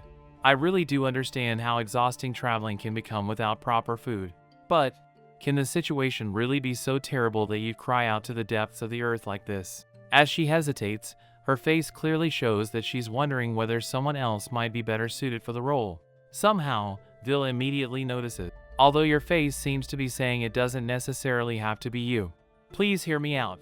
Rin freezes. He read my mind. Without releasing her hands, Vil continues explaining. Every single person with even the slightest talent for cooking has already signed exclusive contracts with other adventuring parties. Finding someone willing to cook properly is practically impossible. Meeting you truly feels like a miracle, Rin. Besides, joining our party wouldn't be a bad arrangement for you either. You'd earn money, gradually save up enough to support yourself, and at the same time you get to travel all over the country. Every quest takes us somewhere new, so you'd be able to sightsee exactly like you wanted. The moment he mentioned sightseeing, Rin's eyes begin sparkling. Wait, that actually is exactly what I wanted to do. If you put it that way, it really does sound like an attractive offer. Vil nods before continuing. Even if you somehow manage to enter a city by yourself, you'd still have to earn everyone's trust despite having absolutely no understanding of this world's customs or social rules.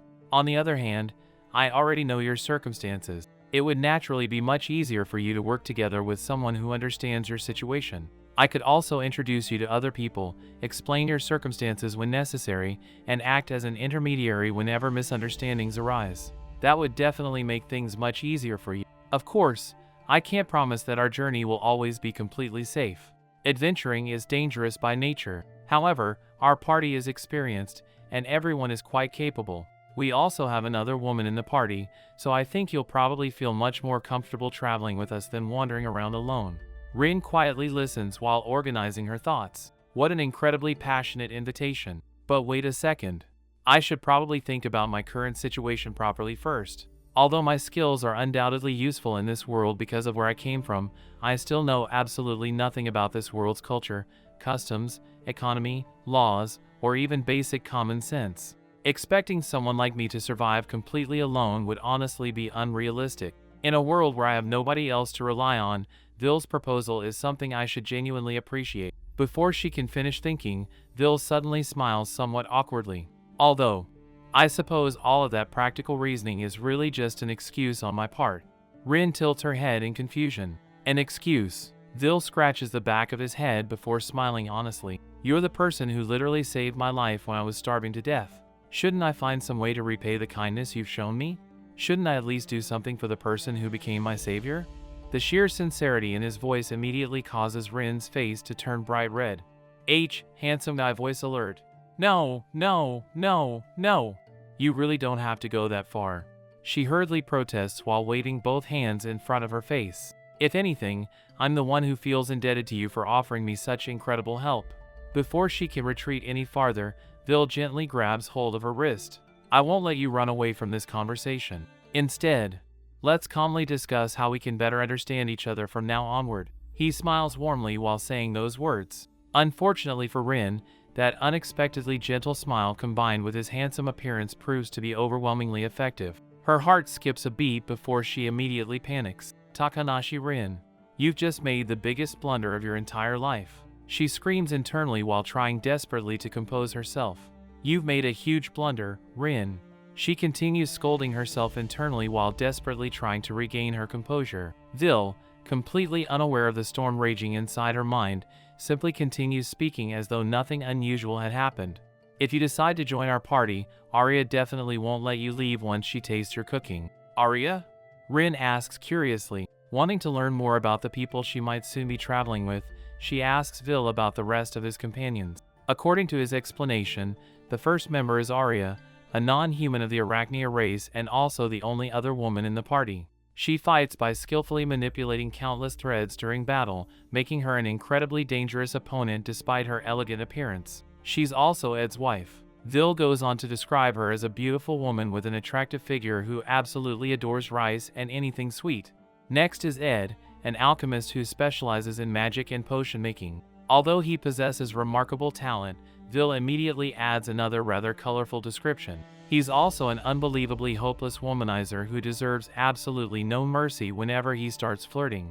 Rin can't help smiling awkwardly at the brutally honest introduction. Finally, there's Sinan, the party's priest. According to Vil, despite his occupation, he's the kind of person who would happily grab freshly grilled meat and bones with his bare hands before biting straight into them without the slightest hesitation. In other words, he's the very embodiment of a wild man despite serving as a priest. After introducing the others, Vil finally speaks about himself.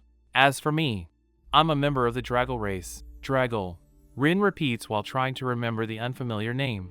It's a race famous for possessing extraordinary physical strength and remarkable magical power, Vil explains. Unfortunately, we're also equally famous for having terrible fuel efficiency. We consume an unbelievable amount of energy every single day. To be perfectly honest, if you hadn't found me yesterday, there's a very real possibility that I would have starved to death before making it back to civilization. Rin immediately smiles with relief. Then, I really did find you at exactly the right time. Thank goodness. As she quietly reflects on everything she's heard so far, excitement slowly begins building inside her. There are really this many different non-human races living in this world. We truly have entered a proper fantasy world now. Looking at Vil once again, she begins comparing their strengths in her mind. Vil possesses overwhelming combat ability, but because of his enormous appetite, food quickly becomes a problem for him. Meanwhile, I have almost no fighting ability whatsoever, but I can easily search for edible ingredients and prepare delicious meals thanks to my survival skill and my love for cooking. When you really think about it, our abilities complement each other surprisingly well. We really could become excellent partners. Before long, Vil casually adds another piece of information. By the way, Arya has an enormous appetite too. Actually, it's not just Arya. Ed and Sinan also eat incredible amounts of food. Rin immediately laughs. In that case, I'll simply do my very best to keep everyone's stomach full. Don't worry. I've always been used to cooking large portions anyway.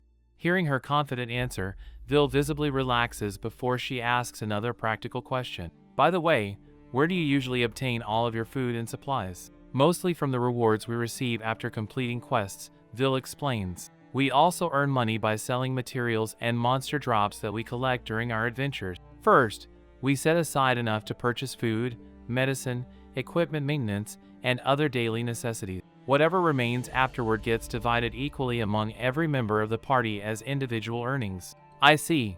Rin quietly nods while organizing everything in her mind.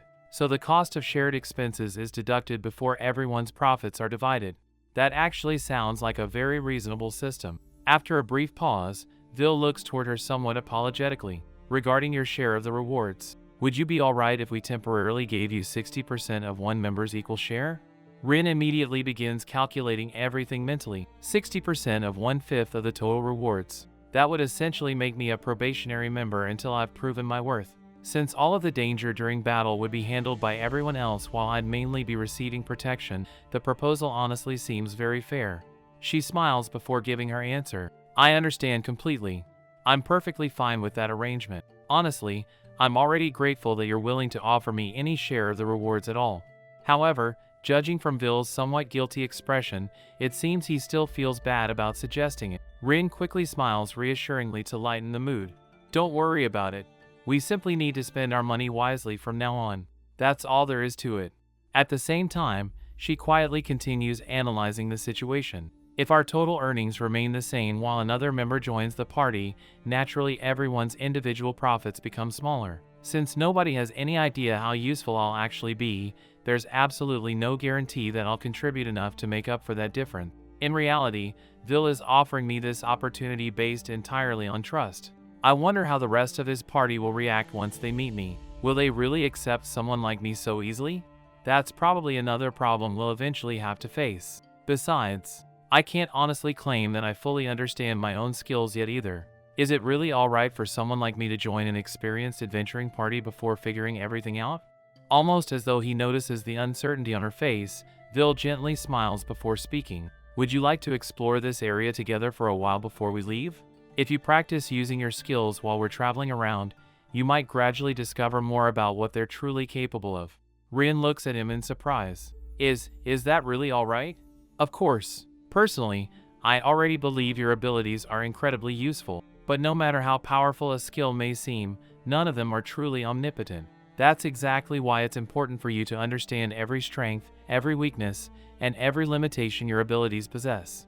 Only then will you be able to use them to their fullest potential. Hearing those words, Rin quietly nods. Somehow, I think I had already realized that myself.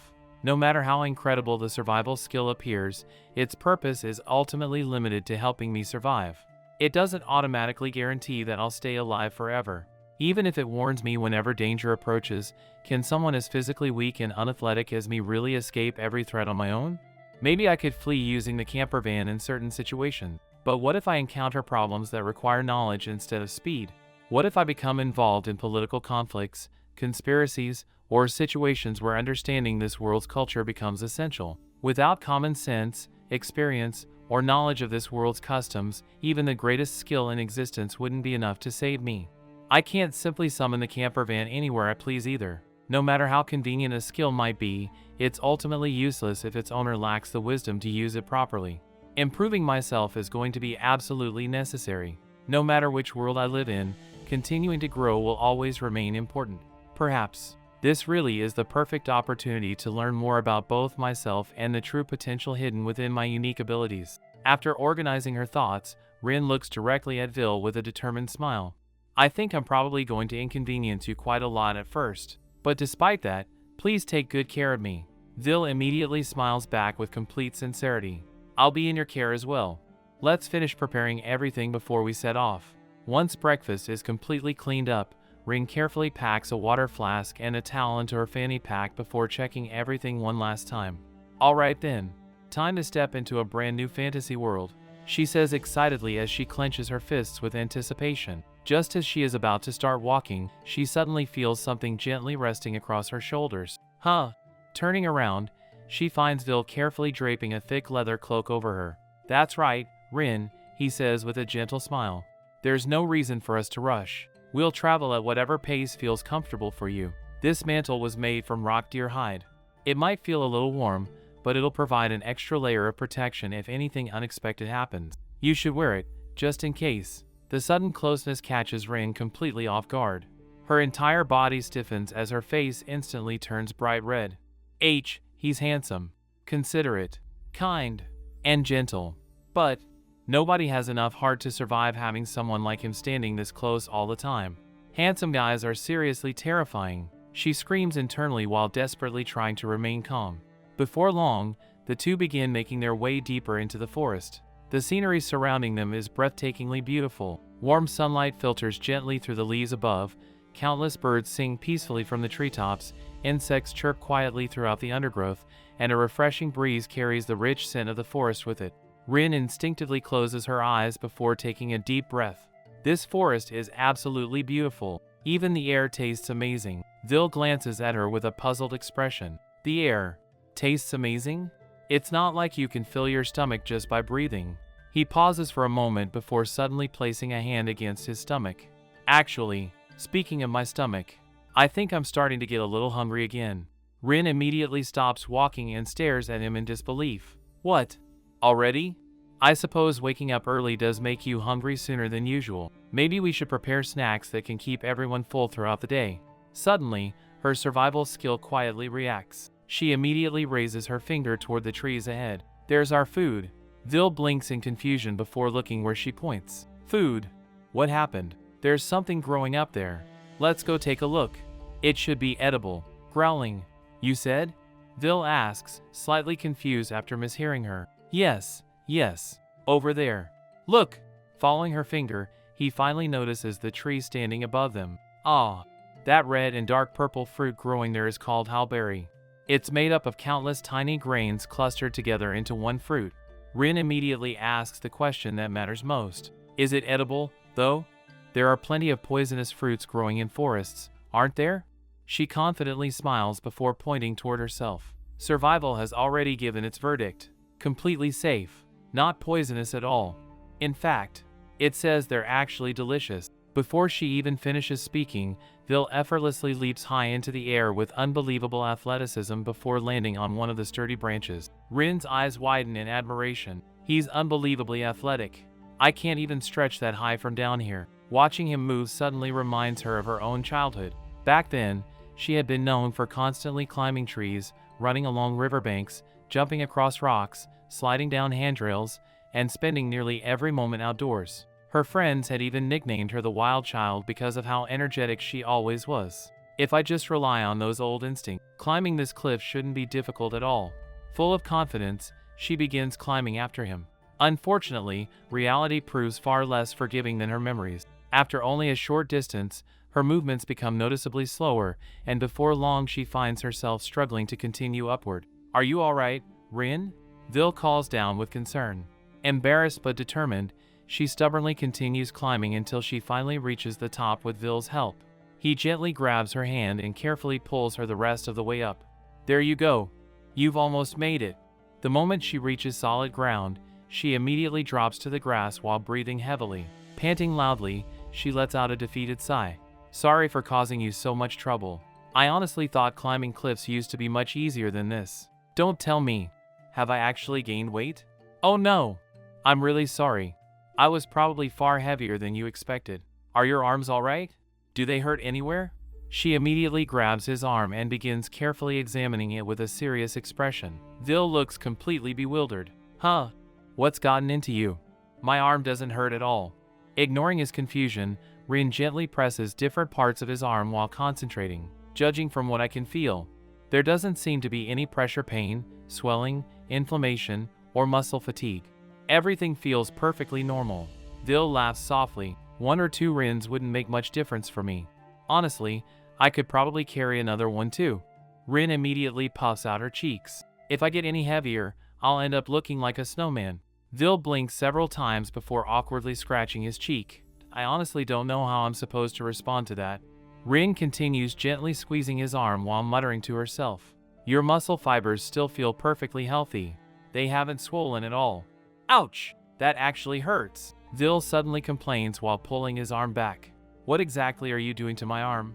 It really hurts. Rin immediately smiles apologetically. Sorry. It just looked like your muscles had accumulated quite a bit of fatigue. I was only checking whether they needed a little massage later. Alright then. Enough fooling around. Let's start gathering our harvest. As the two of them begin harvesting the halberries together, Rin carefully looks around the surrounding area while filling her container with the ripe fruit. Before long, something about the forest begins to catch her attention. This place, it almost looks as though it's been maintained somehow, she quietly thinks to herself. Looking more closely, she notices that the trees aren't growing densely together like a completely untouched forest. Instead, there are noticeable gaps between them, allowing plenty of warm sunlight to reach the forest floor. The undergrowth also appears far less overgrown than she would normally expect. Turning toward Vil, she curiously asks, Vil, do people regularly come through this area? He nods almost immediately. Yes, this region is quite rich in wildlife, herbs, and edible plants. Merchants traveling along the nearby highway occasionally enter these woods to gather fruit and medicinal herbs. Every few months, the Adventurers Guild also dispatches adventurers together with lumberjacks to trim excessive growth and maintain the area. Adventurers too?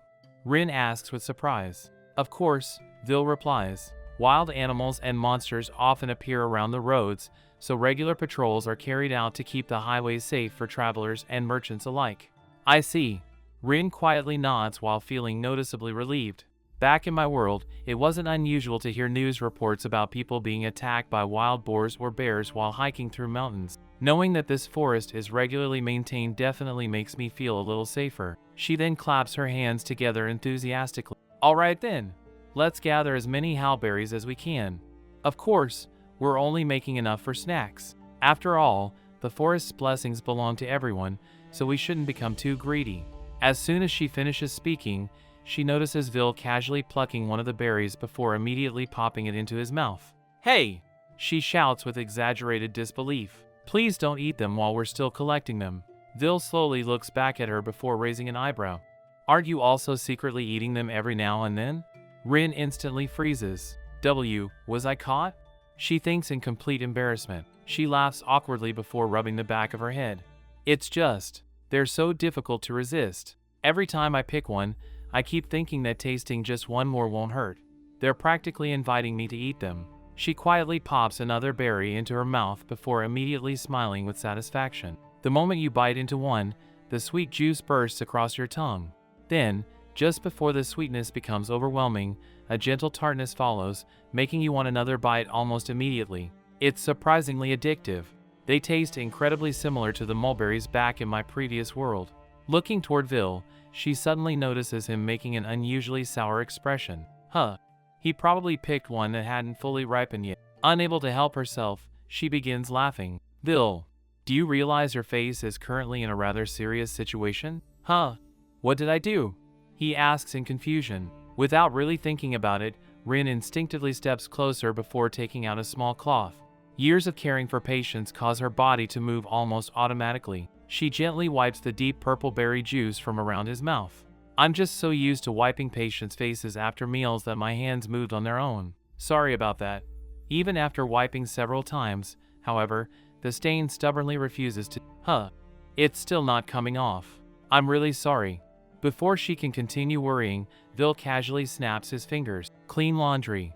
Instantly, a faint light surrounds both the cloth and his face. A moment later, every trace of the purple stain completely disappears as though it had never existed. Rin's eyes immediately begin sparkling. Everything became perfectly clean. What kind of magic was that? It's one of the common household magic arts, Vil explains. It's extremely convenient for adventurers who don't have the opportunity to bathe or wash their clothes regularly during long expeditions. Rin can barely contain her excitement anymore. I know this probably isn't very mature for someone my age, but you honestly can't blame me for getting this excited. Not only is the cloth spotless again, but even our bodies that were covered in sweat from walking through the forest feel completely refreshed. It's like we just finished taking a shower. Amazing! Magic really is incredible. This is absolutely fantastic. She excitedly looks at her own hands before checking her clothes several times in disbelief. No matter how old I become, I don't think I'll ever stop getting excited over things like this. I'm probably just hopeless. I'll always be a child whenever something amazing appears in front of me. Even while continuing to gather berries, she can't stop smiling. Before long, both of them absent-mindedly continue eating howberries every few minutes while harvesting them. It can't really be helped that my fingertips have turned completely purple now. I suppose that's simply the price of enjoying freshly picked fruit straight from the tree. Looking at the nearly full basket in her hands, she turns toward Vil. What do you think? Should we gather a little more before leaving? Suddenly, the peaceful atmosphere is shattered by the loud flapping of enormous wings echoing through the forest. Vil's expression instantly changes. Rin!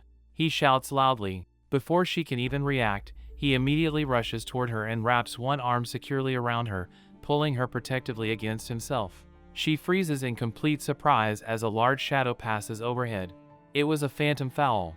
A large crow-like monster infamous for occasionally attacking unsuspecting humans traveling through the forest.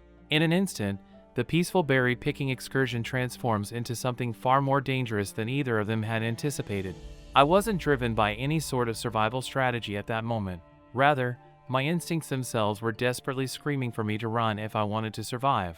As true fear overtook her for the very first time since arriving in this unfamiliar world, Rin found herself trembling uncontrollably. I can't believe I've been living on the very edge of death this entire time, she thought while trying to steady her breathing. Vil.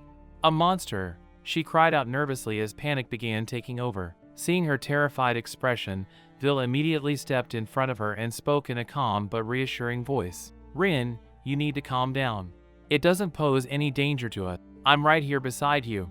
There's nothing for you to be afraid of. Even though I've been struggling to keep my own composure this whole time, this is the worst possible moment for you to panic. Pull yourself together." Rin sniffled as she fought back her fear.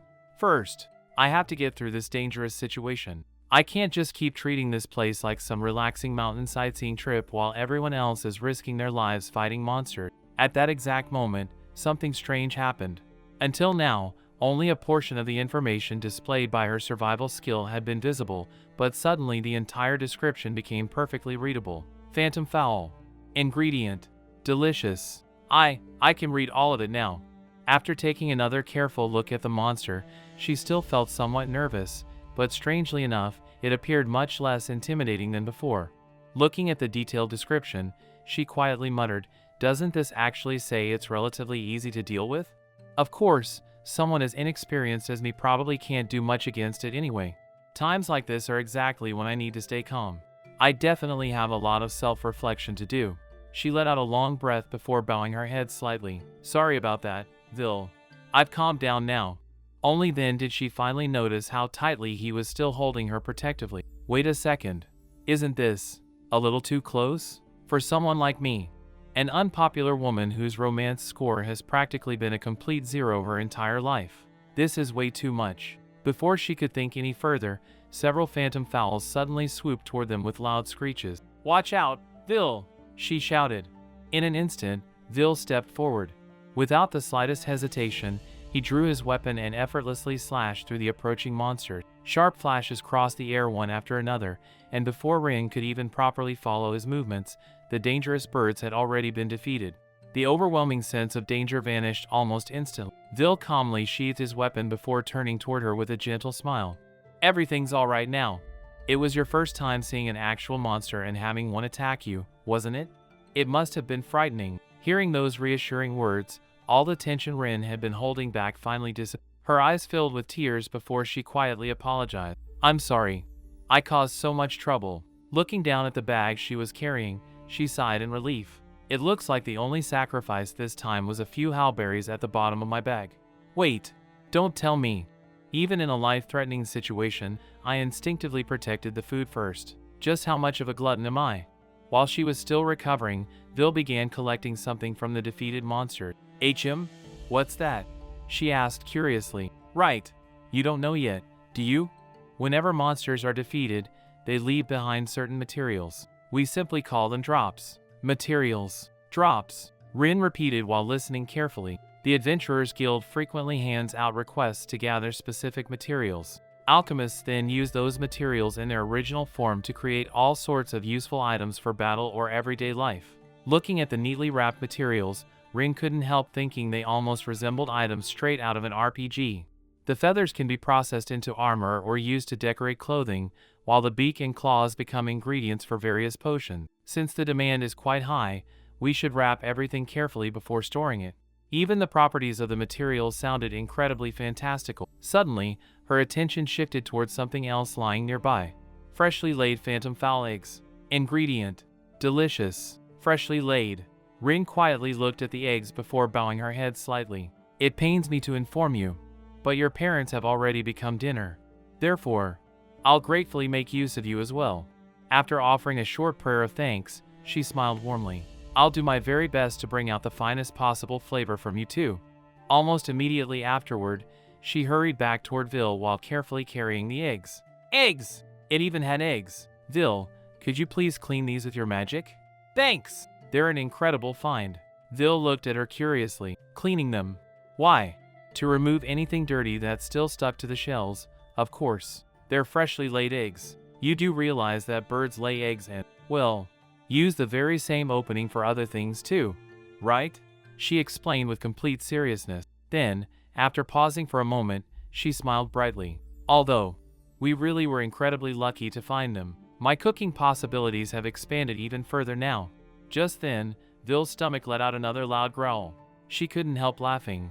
You really do get hungry incredibly fast. Even though he had already cleaned her hands with magic, Rin still quietly thought to herself, just to be safe, "I'll wash them properly later anyway."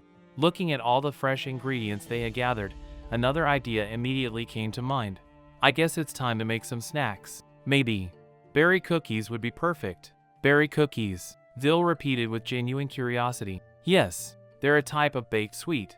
I'll make them using these howberries, so they should turn out wonderfully sweet with just the right amount of tartness. Vil's eyes immediately lit up. That sounds amazing. I haven't had proper sweets since arriving here. When you're constantly living under pressure, sweets really do become something indispensable. Hearing his excitement only made Rin even happier. My very first baked dessert using ingredients from another world. I wonder how they'll turn out. Still standing in the middle of the forest with her basket full of howberries and the freshly collected eggs in her hands, Rin suddenly claps her hands together as another idea comes to mind. Since we're already here, I might as well let Vil board the camper van too. Vil tilts his head in confusion. Bored. Before he can ask another question, Rin smiles awkwardly. Actually, if I told you that you could go inside this thing, and that it can actually move, would you believe me? Vil's eyes widen in disbelief. What? This moves? He stares at the enormous camper van standing before him with a completely stunned expression. That's a little difficult to believe when you suddenly say it like that. Does it move using magic? Rin scratches her cheek awkwardly. Honestly, I don't really understand how it works myself. I'm not sure whether it converts those mysterious things called magicules into energy or if they're simply used as magical propulsion. It definitely makes sounds like an engine and even vibrates like a real vehicle. But sometimes I wonder whether all of that is simply being simulated somehow. As Vil cautiously approaches the camper van, another piece of information quietly appears before Rin. Apparently it absorbs magicules from the surroundings in order to move. Huh, so that's how it works. Alright then. Please allow Vil to board. She quietly activates the skill, but nothing particularly dramatic seems to happen. Maybe that's all there is to it. Looking toward Vil, she smiles reassuringly. Standing around outside isn't very convenient. Why don't we head inside first? Once you're in there, everything will probably make much more sense. Although obvious caution can still be seen on his face, curiosity gradually begins overcoming his hesitation. Carefully opening the door, Vil slowly steps inside while constantly looking around in complete amazement. His apprehension is almost tangible, yet every new thing he sees only makes him more curious than before.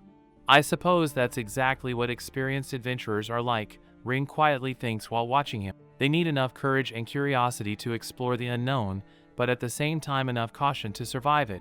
Without both qualities, nobody could continue adventuring for very long.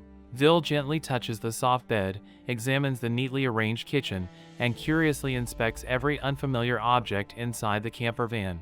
Rin claps her hands together excitedly before announcing today's next project. Since we've already gathered such wonderful ingredients, let's completely forget about calories today and make howberry cookies together. We'll also make some spicy ginger cookies while we're at it. In the world of sweets, where measurements usually have to be incredibly precise, cookies are surprisingly forgiving.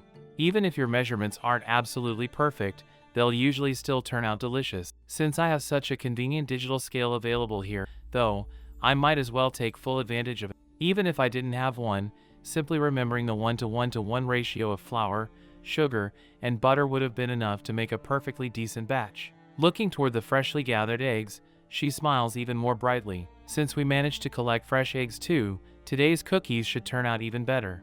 Alright then, let's begin cooking. First, she thoroughly washes a generous handful of howberries with clean water before carefully setting them aside.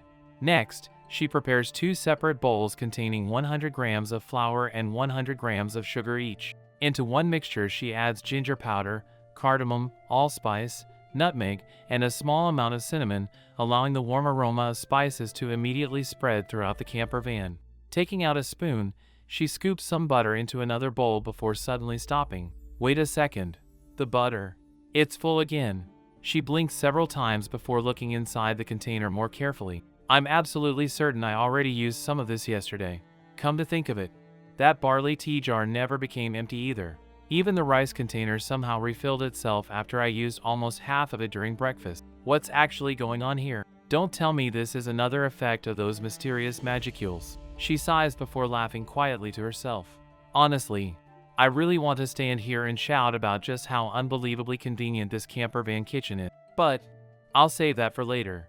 Right now, I should focus on baking. Just then, the oven finishes preheating with a cheerful beep. Perfect timing. If you place the butter inside while the oven is preheating, it softens naturally and becomes much easier to mix later. You just need to be careful not to let it cool down again before using it. It's a surprisingly useful little trick.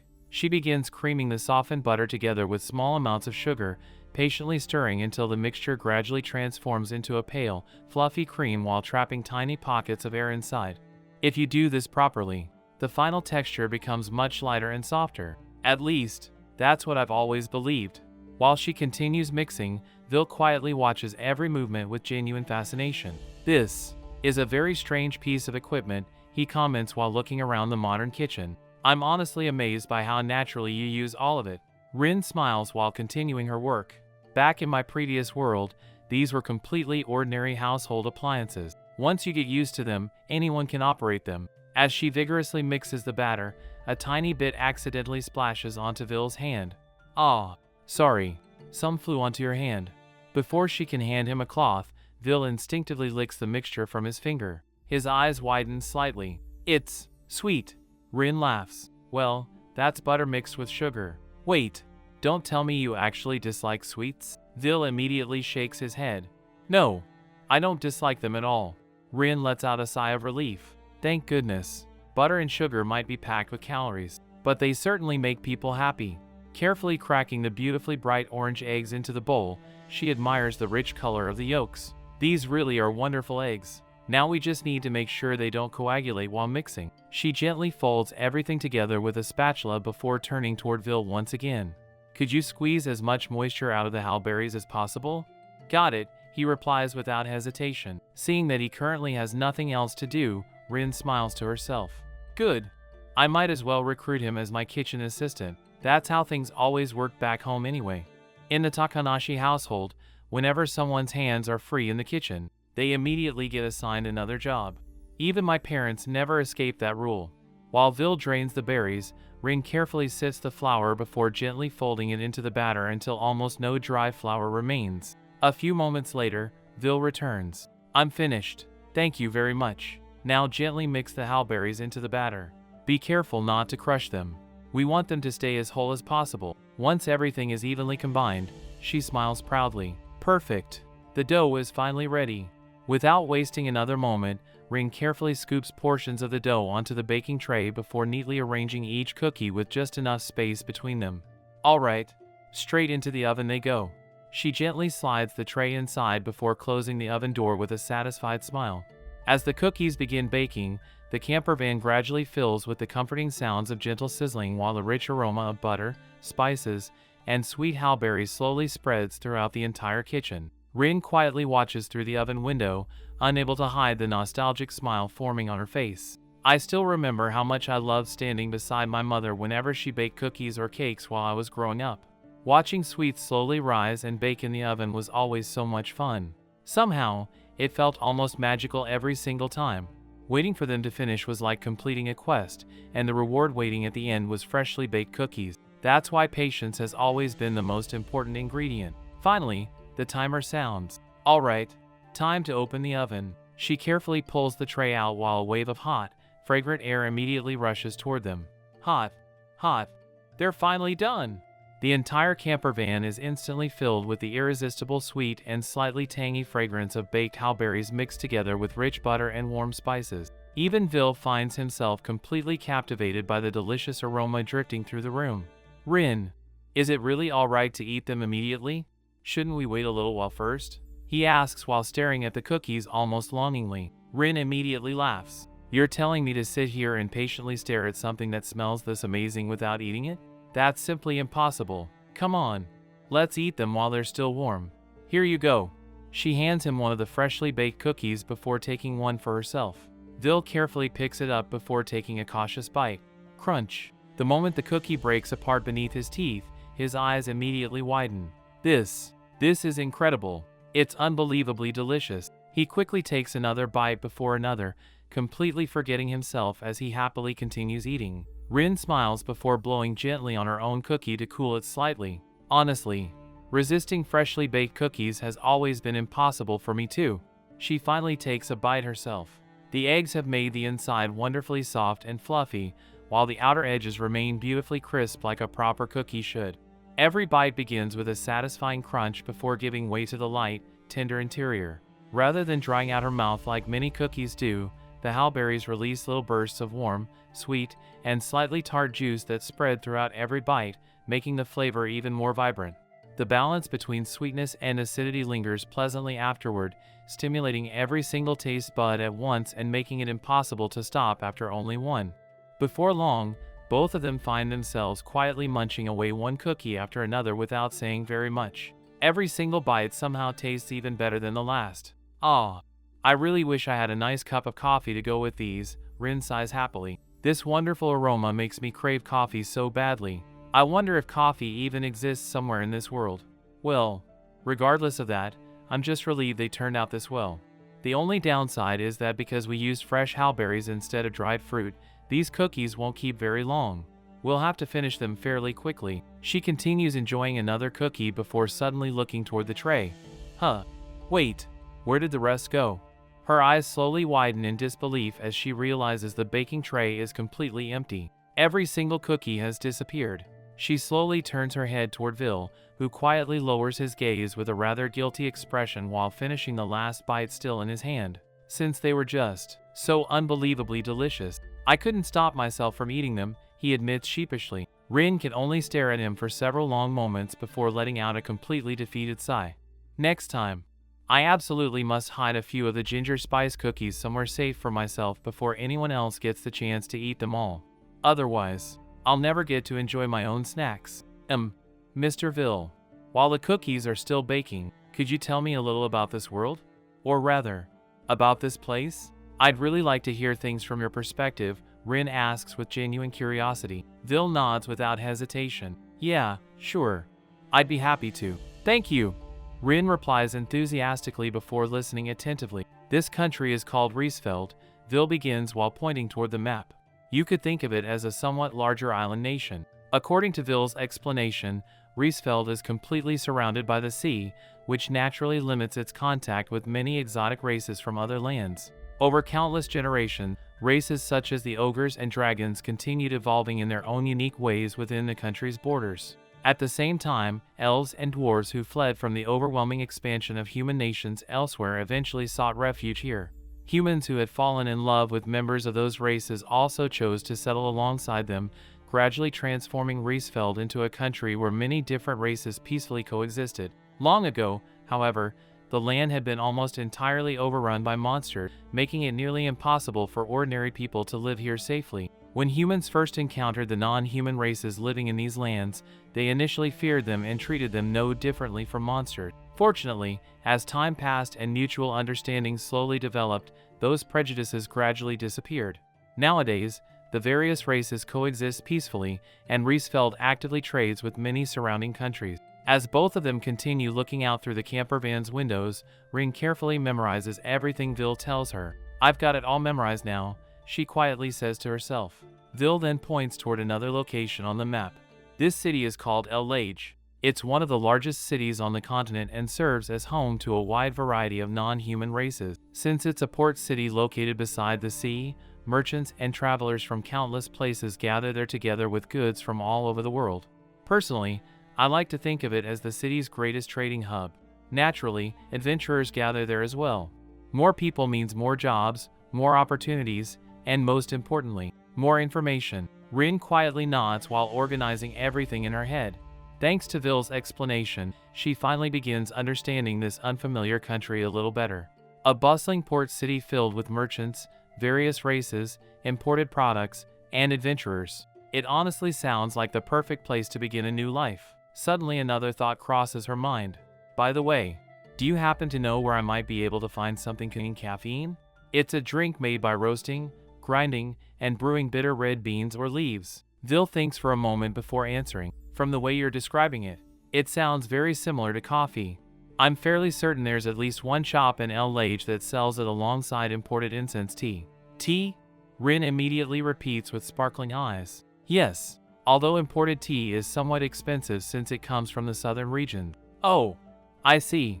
Imported products always seem to have such an elegant and sophisticated image, don't they? Wait, they actually have tea here too? The excitement in Rin's voice becomes impossible to hide. My civilized lifestyle has been saved. Alright, I'll work hard and save enough money for it. Until then, maybe I'll simply collect some howberry leaves or brew herbal tea from the wildflowers growing nearby. Every herb has its own unique flavor, and if I mix several together, perhaps the individual tastes will balance each other nicely. After another moment, Rin asks another question. About how long would it normally take to reach El Lage from here? On foot. Probably around 3 days, Vil replies. Of course, traveling by horse would be somewhat faster. 3 days. Rin's eyes widen. Well, I suppose that's only if you're walking, isn't it?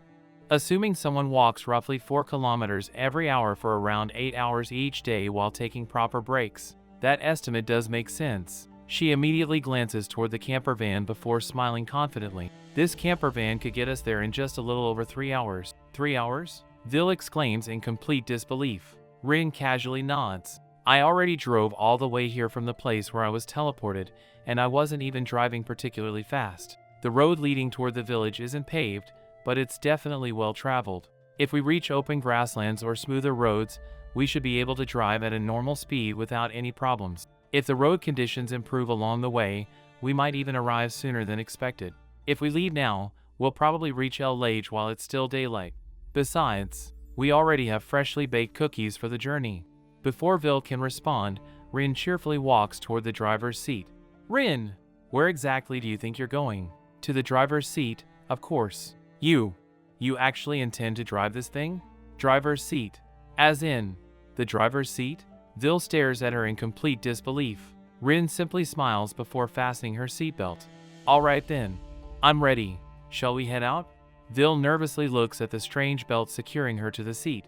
If I were something like that, I won't be able to move quickly enough if we're suddenly attacked by monsters or bandits. Won't that be dangerous? I completely understand your concern, Rin replies reassuringly. But think about it this way. Doesn't it also protect you from danger? Even if monsters aren't the only threat, crashes and accidents can happen too. The impact during a collision can be incredibly severe. Besides, this camper van already has a magical protective barrier around it. I honestly don't think ordinary monsters could simply come inside. I suppose that makes sense, Vil admits while still looking somewhat uncertain. Rin can't really blame him. Everything he's experiencing today is completely new to him. Quietly smiling to herself, she grips the steering wheel. I guess it's finally time to show off my golden driver's license. Well then, let's hit the road. The engine starts, and the camper van begins moving smoothly forward. Vil immediately stiffens in surprise before looking outside through the windows with amazement. Wow, this is incredible. I imagined something similar to a large wagon, but this is nothing like that at all. Is it really that different from a normal carriage? Rin asks. Completely different, Vil replies honestly. I've never sat on a seat this soft before. But more importantly, ordinary horse-drawn carriages shake so violently that it honestly feels like your backside might split into 4 pieces after riding in one all day. Rin laughs awkwardly. I haven't had the opportunity to ride one yet, but hearing that story honestly makes me a little afraid to try. I suppose they don't exactly have suspension systems. Meanwhile, Vil continues curiously opening and closing various compartments inside the camper van. Before long, he notices something else. We're already moving incredibly fast. We've even reached the main road already. Main road? Rin repeats. Yes, that's the highway connecting the royal capital with the rest of the country. Looking ahead, Rin suddenly notices several horse-drawn carriages approaching in the opposite direction. Oh, there are more carriages coming. Yes, which means we're getting closer to El Lage, Vil replies. After watching them for a few moments, he suddenly grows serious. Isn't this becoming a little dangerous? There still aren't many travelers, so avoiding them isn't difficult. But if traffic becomes heavier, we might find ourselves surrounded. If the camper van were visible, people would naturally steer around us. But since they can't see it at all, a carriage could suddenly change direction and crash directly into us without realizing it. Or perhaps a traveler might unknowingly step right into our path. Accident or not, I'd rather avoid taking unnecessary risks like that. Neither of us needs any more trouble. After thinking quietly for several moments, Vil finally speaks. Rin, I have a suggestion. I think it would be safer if we stopped just before reaching El Lage and walk the remaining distance ourselves. Honestly, I agree. Between the possibility of accidents and the fact that nobody can actually see the camper van, it's simply too risky to drive it openly near the city. Exposing such a mysterious vehicle to the public would almost certainly create chaos. We'll just have to make do with whatever seems safest. Even if we leave the camper van outside the city, people might still become suspicious if they suddenly saw us walking out of seemingly empty space. On the other hand, making the camper van visible would create even bigger problems. I can already imagine endless questions about what it is, how it works, who built it, and what it's capable of. As she quietly thinks everything over, another idea suddenly flashes through her mind. Wait, maybe we don't actually have to stay on the road at all. Mr. Ville, hold on tight. We can simply drive beside the road instead. Even if the ground isn't paved, this camper van should be able to handle it just fine. Ville immediately looks at her in alarm. Hold on. Wait, what exactly do you mean by that? Before long, the magnificent port city of El Lage finally came into view. As they approached the enormous entrance gates, Rin instinctively came to a complete stop.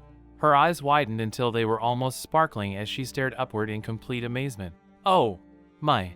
Those walls are unbelievably high, she whispered to herself in utter astonishment. Towering stone walls surrounded the entire city, stretching as far as the eye could see while standing proudly like an impenetrable fortress. Ville glanced over at her before letting out a small laugh.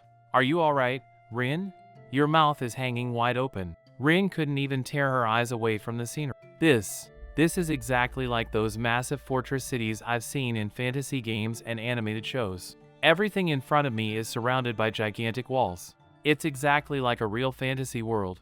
I can't believe I'm actually standing here. Her eyes continued shining with excitement as she admired every single detail. Ville smiled helplessly before lightly calling out to her. Rin, pay attention. Come on, let's keep moving. Huh? Where are we going? She asked while still staring at the walls. The place we're staying isn't very far from here. We should head there first. Rin suddenly looked around in confusion. Wait, that's fine and all, but what's going on? Are we supposed to go through some kind of entrance procedure before entering the city? Ville blinked. We already did. Come on, let's move. Rin froze. We already did, while I was busy staring at the walls. Apparently the entire procedure finished before I even noticed it. That's impossible. Usually in fantasy towns like this, you have to present some sort of identification, or if you don't have any, you pay for temporary papers. Sometimes they even check your status before issuing an adventurer's identification card. Isn't that how these things usually work? Ville simply looked at her with an amused smile. I'll show you around the city properly later. For now, let's head to our destination first. If I let you wander around El Lage by yourself right now, I don't think we ever reach the house today. Rin immediately lowered her head apologetically.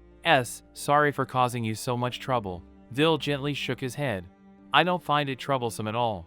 You've simply been staring at everything around you for quite a while now, so I started wondering whether you completely lost yourself. Rin laughed awkwardly. It's just, I've honestly never seen anything remotely like this before.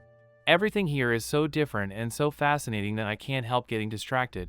If I seemed rude, I'm really sorry. I just keep finding new things to admire every few seconds. As they continued walking through the streets of El Lage, Rin found herself becoming even more captivated. Beautiful canals and waterways flowed peacefully throughout the city before eventually connecting to the bustling harbor.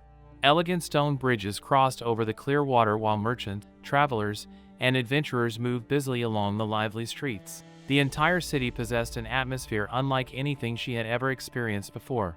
Exotic shops lined both sides of the roads, colorful banners fluttered in the breeze, and the sounds of commerce echoed from every direction. Even more fascinating than the scenery were the people themselves. Many of those passing by were clearly elves or dwarves. Others possessed long animal ears, fluffy tails, shimmering scales, horns, or other distinctly non-human features. Every single person seemed unique. I don't mean to stare, she quietly thought to herself. I really don't want to be rude, but I simply can't stop looking. Every single person I pass is completely different. This truly is another world. And this is El Lage. After walking a little farther, Ville finally stopped in front of an enormous residence. Here we are. This is the house we're currently renting. Rin slowly lifted her head before gasping once again. Wow. It's enormous. This place is practically a castle. So, this is where adventurers actually live? Ville smiled. It originally belonged to a wealthy noble, but after the owner passed away unexpectedly, the property was eventually rented out. Rin blinked. Passed away unexpectedly. Isn't that usually called an accidental death? Before Vil could answer, he simply walked toward the entrance and opened the door. I'm back, everyone, he called out. Almost immediately, voices echoed from deeper inside the house. What? You're already back? More importantly, you returned far earlier than we expected. I was planning to spend a little more time with Arya before you came back. Another voice suddenly interrupted. More importantly, where's our souvenir? Vil awkwardly scratched his cheek. Sorry, I completely forgot about the souvenir. But I did bring back something much better. Everyone immediately turned toward him with curiosity. A replacement? Vil stepped slightly to one side before gesturing toward Rin. You were all asking for someone exactly like this, weren't you? Someone who can carry supplies and cook. This is Rin. The room instantly became completely silent. Really? Vil continued speaking before anyone else could react. I actually had the chance to eat the food she prepared, and it was incredible. Honestly, that's why I brought her here. I was completely desperate. One of the party members stared at him in complete disbelief. No way. I honestly never thought you'd actually manage to find someone. The moment Rin looked up, she found every single member of the party staring directly at her. Wow. This is way too much. She screamed internally. My eyes. This is unbelievable. Please, don't all stare at me like that. I can't handle being surrounded by this many handsome men and such a beautiful woman all at once. I'm already nervous enough as it is. Please stop looking at me like that.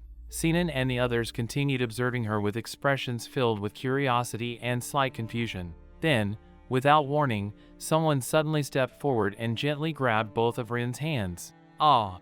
Rin instinctively froze. Her hands are so soft.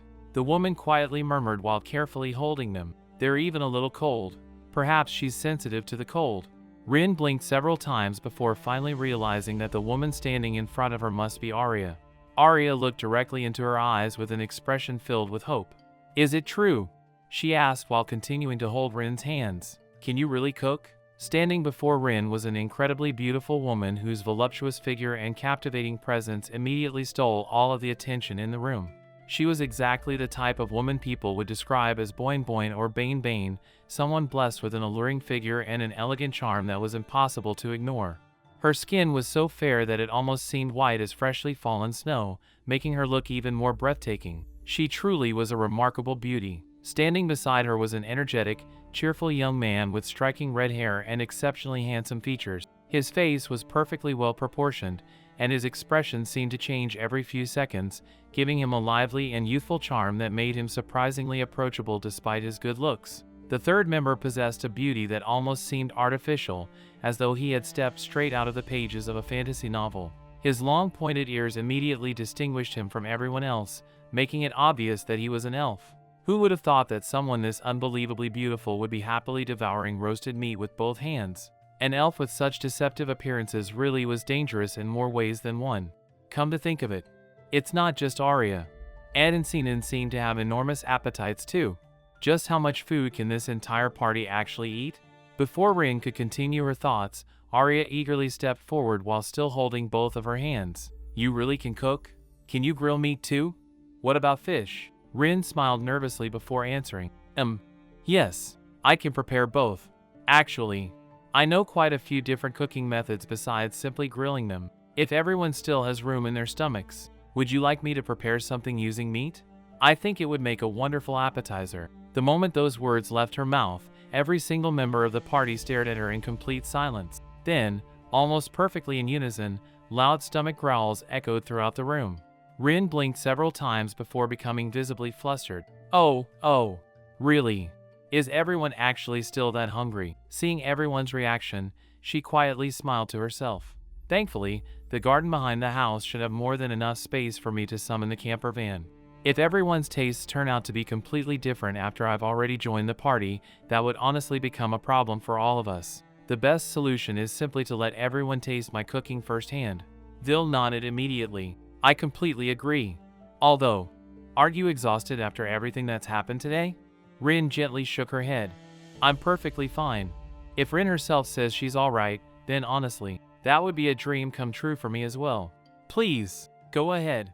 Before leaving, Rin suddenly paused. Some people might worry about poison or something similar if food suddenly appears out of nowhere.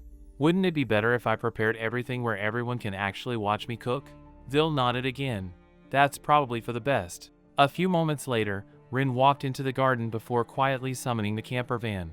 The instant it appeared, everyone froze in place. Their expressions became increasingly bewildered as they watched Rin seemingly disappear into empty space before suddenly reappearing a moment later carrying various cooking utensils. Rin tilted her head in confusion. Huh? Why is everyone looking at me like that? Did I do something strange? Vil immediately sighed before rubbing his forehead. Listen, Rin.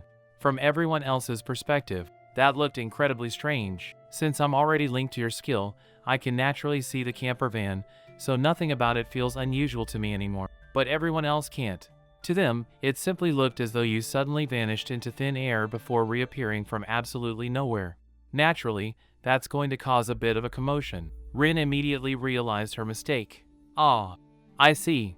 That makes perfect sense. When Vil explained that the mysterious phenomenon was caused by Rin's unique skill, everyone seemed to calm down somewhat, although their expressions still remained filled with curiosity. Rin immediately bowed her head apologetically. I'm terribly sorry for causing everyone so much confusion. Arya simply smiled warmly. Don't worry about it. Rin smiled back with relief. Thank you very much. I'll definitely be more careful about choosing where I summon the camper van from now on. Vil chuckled softly. It's alright to make mistakes. We'll simply be more careful next time. Just as he was about to head back inside, Rin suddenly called out to him. Do we have any firewood available? There should be some stacked inside the kitchen. I'll go bring it. A short while later, Vil returned carrying several bundles of firewood before handing them over to her. Thank you very much. By the way, what are you planning to cook? Rin smiled confidently. I was thinking of making yakitori using the phantom fowl meat we collected earlier. Yakitori.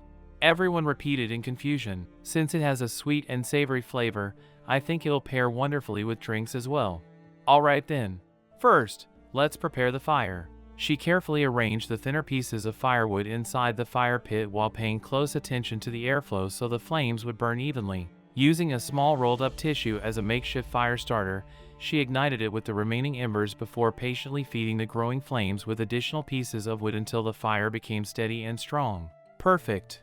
Now that the fire's ready, let's wash our hands and begin preparing the ingredients. 5 people.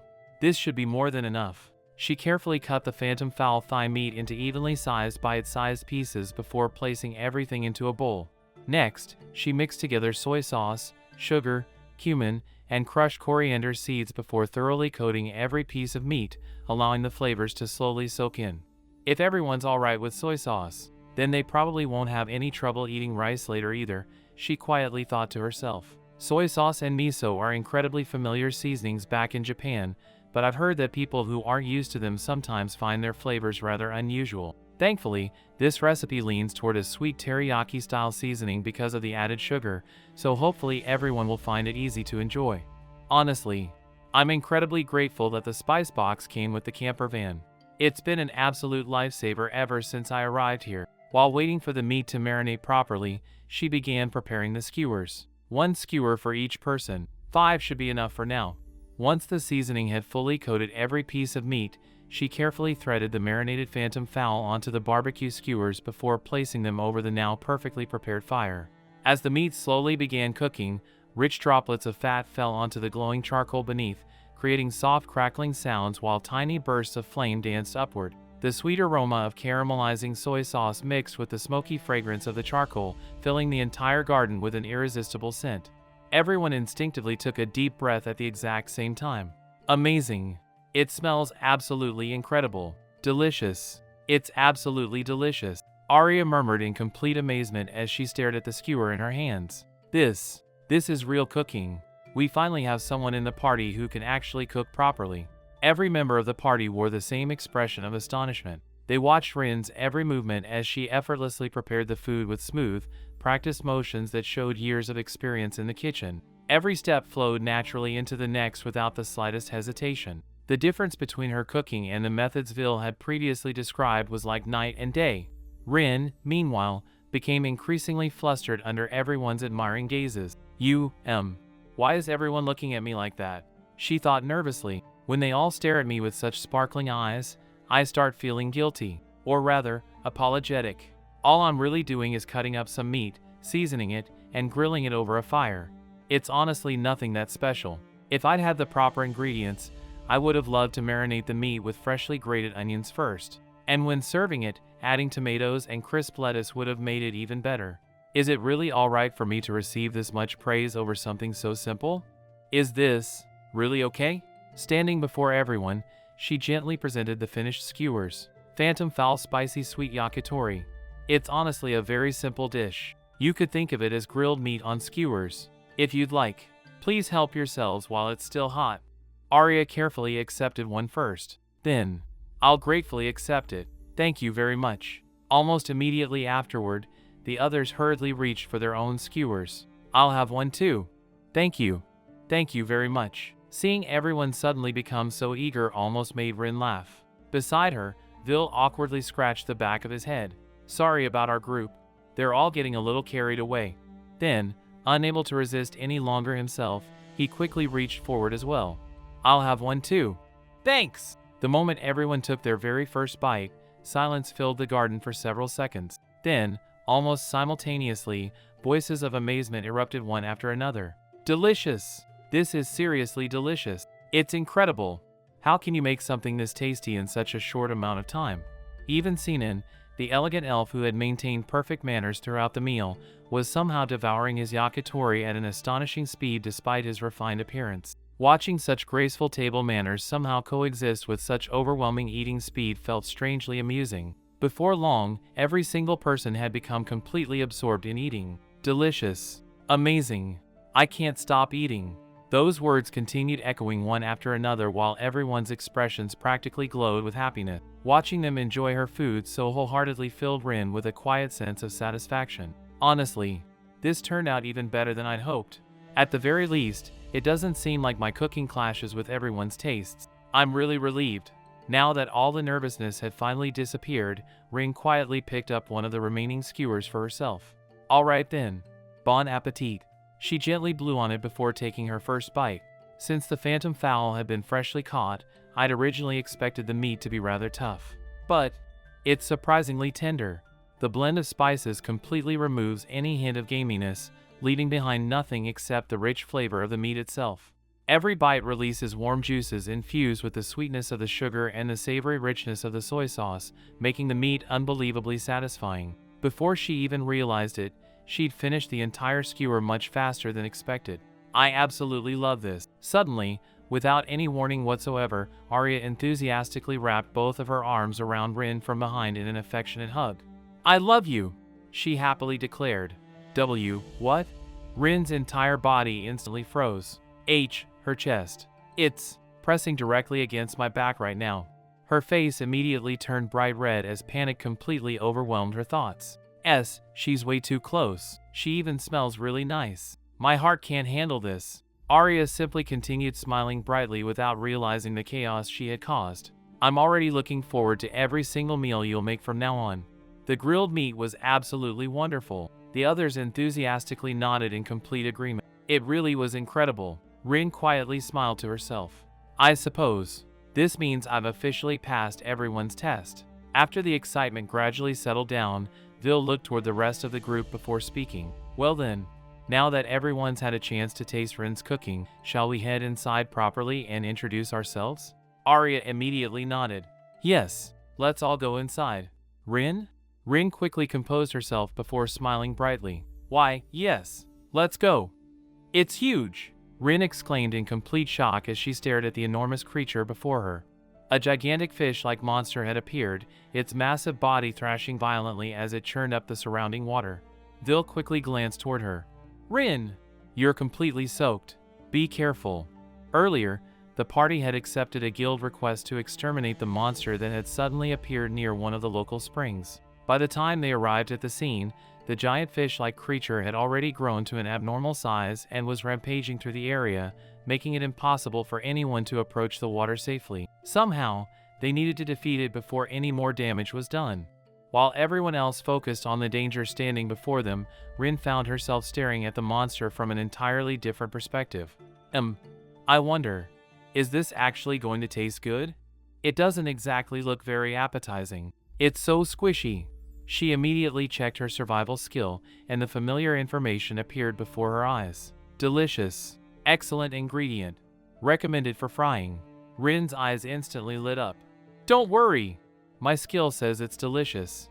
Apparently this type of fish tastes especially good when it's fried. Really? Arya asked excitedly. It'll actually taste good? Rin confidently nodded. Yes, leave it to me. After the battle finally came to an end and the enormous monster had been defeated, Rin immediately began preparing the meal.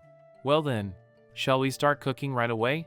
Inside the camper van's kitchen, she skillfully filleted the monster fish, carefully separating the firm white flesh before seasoning it and coating each piece in a light batter. Soon afterward, the gentle crackling sound of hot oil filled the kitchen as golden pieces of tempura slowly began frying to perfection. Before long, Arya excitedly rushed over and gently tugged on Rin's sleeve. Rin! Rin! I worked really hard during the battle today. Can I have my reward now? Rin couldn't help smiling. Your reward. Then, please be my taste tester and try this freshly made tempura for me. Arya's entire face immediately brightened. Thank you. That's an absolutely wonderful reward. Her sparkling eyes were filled with excitement as Rin carefully placed a freshly fried piece of tempura onto her plate. It's still very hot, so sprinkle just a little salt over it first, then gently blow on it before taking a bite. Arya eagerly followed the instructions before finally tasting it. Delicious! It's absolutely delicious! Watching Arya's reaction, Rin smiled happily before picking up a piece for herself. Well then, I suppose I'll have some too. She took a careful bite. Beneath the crisp golden batter, the pure white flesh was incredibly tender and carried absolutely no unpleasant smell whatsoever. The delicate meat practically melted inside her mouth, releasing a gentle sweetness that spread across her tongue with every bite. Even more surprising was the skin. Earlier, it hadn't looked particularly appetizing at all, but after being enveloped in the hot batter and gently steamed from within, it had transformed into a wonderfully chewy and pleasantly springy texture. The rich layer of fat between the skin and flesh combined perfectly with the savory crispness of the batter and the delicate umami of the fish itself, creating an unbelievably satisfying bite that seemed to melt effortlessly down into her stomach. Delicious. This is amazing. If we had any leftovers, I'd absolutely love to make tempura rice bowls tomorrow. But judging from the amount we have, that probably won't be possible. Tempura. Rice bowls. Arya repeated while tilting her head in confusion. I honestly have no idea what that is. But there's one thing I'm absolutely certain about. If Rin is making it, then it has to be delicious. Everyone couldn't help laughing at Arya's complete confidence. After finishing the meal, Vil looked around at the surrounding area before speaking. Tomorrow we'll continue hunting down the remaining monsters still hiding nearby. Turning toward Rin, he smiled warmly. Rin, I brought the two of you back. Good work today. Dinner's ready. At that exact moment, voices echoed from back. We're back. The next morning, Rin was already standing in the camper van's kitchen, happily washing a basket full of freshly gathered vegetables while quietly humming to herself. As she poured a generous amount of oil into the frying pan, a random thought suddenly crossed her mind. People always say eggplants and oil are a perfect combination, but every time I cook them, the eggplants soak up an unbelievable amount of oil. Where does all that oil actually disappear to? I honestly wonder. Well, there are quite a few things I'd rather not think about, like calories, but fried eggplants are simply far too delicious. Diet this, diet that. I'd honestly rather forget all about those things whenever I'm cooking. She smiled to herself before carefully flipping the eggplants as they sizzled beautifully inside the pan. The rich aroma immediately filled the kitchen. I wonder if they're ready yet. She picked up one piece, gently blew on it several times, and cautiously took a bite. I originally thought the skin would be tough, but it really isn't. If anything, once it's cooked, the skin keeps just enough firmness to give it a really pleasant texture without becoming chewy. Looking toward the tomatoes waiting beside her, she quietly continued thinking. I was worried the tomatoes would become too sour after heating them, but maybe warming them actually gives them a much fresher flavor instead. At least, that's what I'm hoping for. If they're served alongside a meat dish, I think they'll help refresh your palate between bites. Of course, I need to taste every single ingredient myself first. I can't properly cook if I don't understand how each ingredient actually tastes. She sampled the potatoes next. They're so soft and fluffy. Then she bit into one of the cucumbers. And these cucumbers are unbelievably crisp. Honestly, the vegetables in this world are on an entirely different level. Alright, let's heat up the eggplants and tomatoes together now. Just then, someone called out from behind her. Vegetables. Rin turned around in surprise. Arya? You're already here? Did you forget something? Arya gently shook her head. I finished making a patrol around the area, and everything seems perfectly normal. Since there aren't any signs of monsters nearby, I thought I'd stay in guard for you while you cook. Rin smiled gratefully. Thank you very much. Honestly, I've been getting far too careless lately. Not only did you catch me humming to myself, you even discovered all the ingredients I'm preparing. Arya looked toward the basket curiously. Are those sorry clams? Rin nodded. That's right. We managed to secure today's delivery without any problems. Looking at them closely, they really resemble the oriental clams from my previous world. Although they also remind me a little of hard clams. Arya smiled proudly. So these were your secret ingredients? Exactly. We gathered them from beneath the sea. Then, as though suddenly remembering something, Arya reached behind herself and lifted another large item into view. Oh, and we caught this too. Rin's eyes immediately widened with excitement. Wait, that's a Japanese sea bass. It's enormous. We're delivering that too. Arya laughed before shaking her head. Nope. I simply thought we could have it for lunch instead. Rin's face instantly lit up. That's an even better idea. I think lightly sautéing it would taste wonderful. Although, simply grilling it with salt would probably be amazing too. I honestly can't wait. Without wasting any time, she carefully began draining the blood from the fish. If it struggles too much before bleeding properly, the blood circulates throughout the body and negatively affects the flavor. We definitely want to avoid that. She skillfully cut beneath the gill cover before making another precise cut at the base of the tail. Perfect. Now then, time to prepare some vegetables that'll pair nicely with the fish. While gathering ingredients, Rin happened to glance toward Arya, who was making an unusually dissatisfied expression while staring at the vegetables. You don't look very excited. Do you not like vegetables? Arya immediately pouted.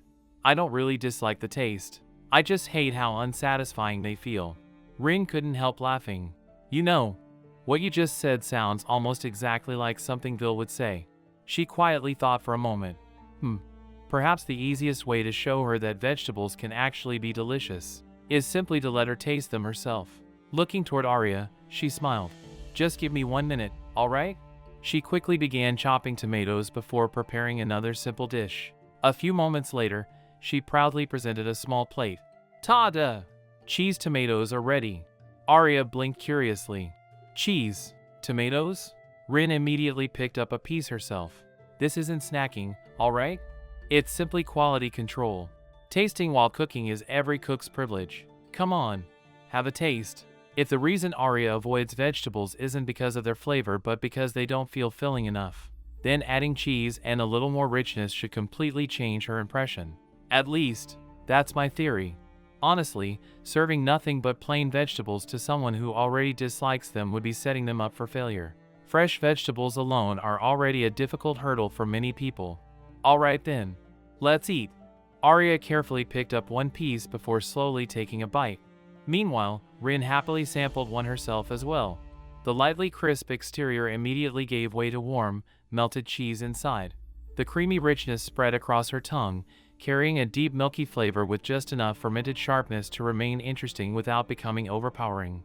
Then the softened tomato released its warm sweetness and gentle acidity, washing away the richness perfectly and leaving behind an incredibly balanced aftertaste. The harmony between the cheese and tomato was so satisfying that it almost felt like they had been created specifically for each other. Arya's eyes suddenly widened. Rin, this is unbelievably delicious. Rin smiled brightly. See? When vegetables are paired with cheese or meat, they become much easier to enjoy, don't they?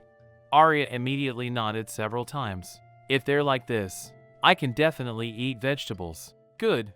Good. Looks like she really likes them. That's wonderful progress. Starting someone off with cooked vegetables first is probably much easier than expecting them to enjoy raw vegetables immediately. Eventually, I'd like everyone to naturally eat balanced meals containing meat, fish, and vegetables together. That's probably a good long-term cooking goal. Considering nutritional balance, vegetables are obviously important because of their vitamins, especially vitamin C, although thankfully fruits exist too. I'll gradually keep working on everyone's eating habits little by little. Just as she was happily thinking about future meal plans, Arya suddenly leaned much closer with a mysterious smile on her face. Hey, Rin, can I ask you something? Rin blinked. HM?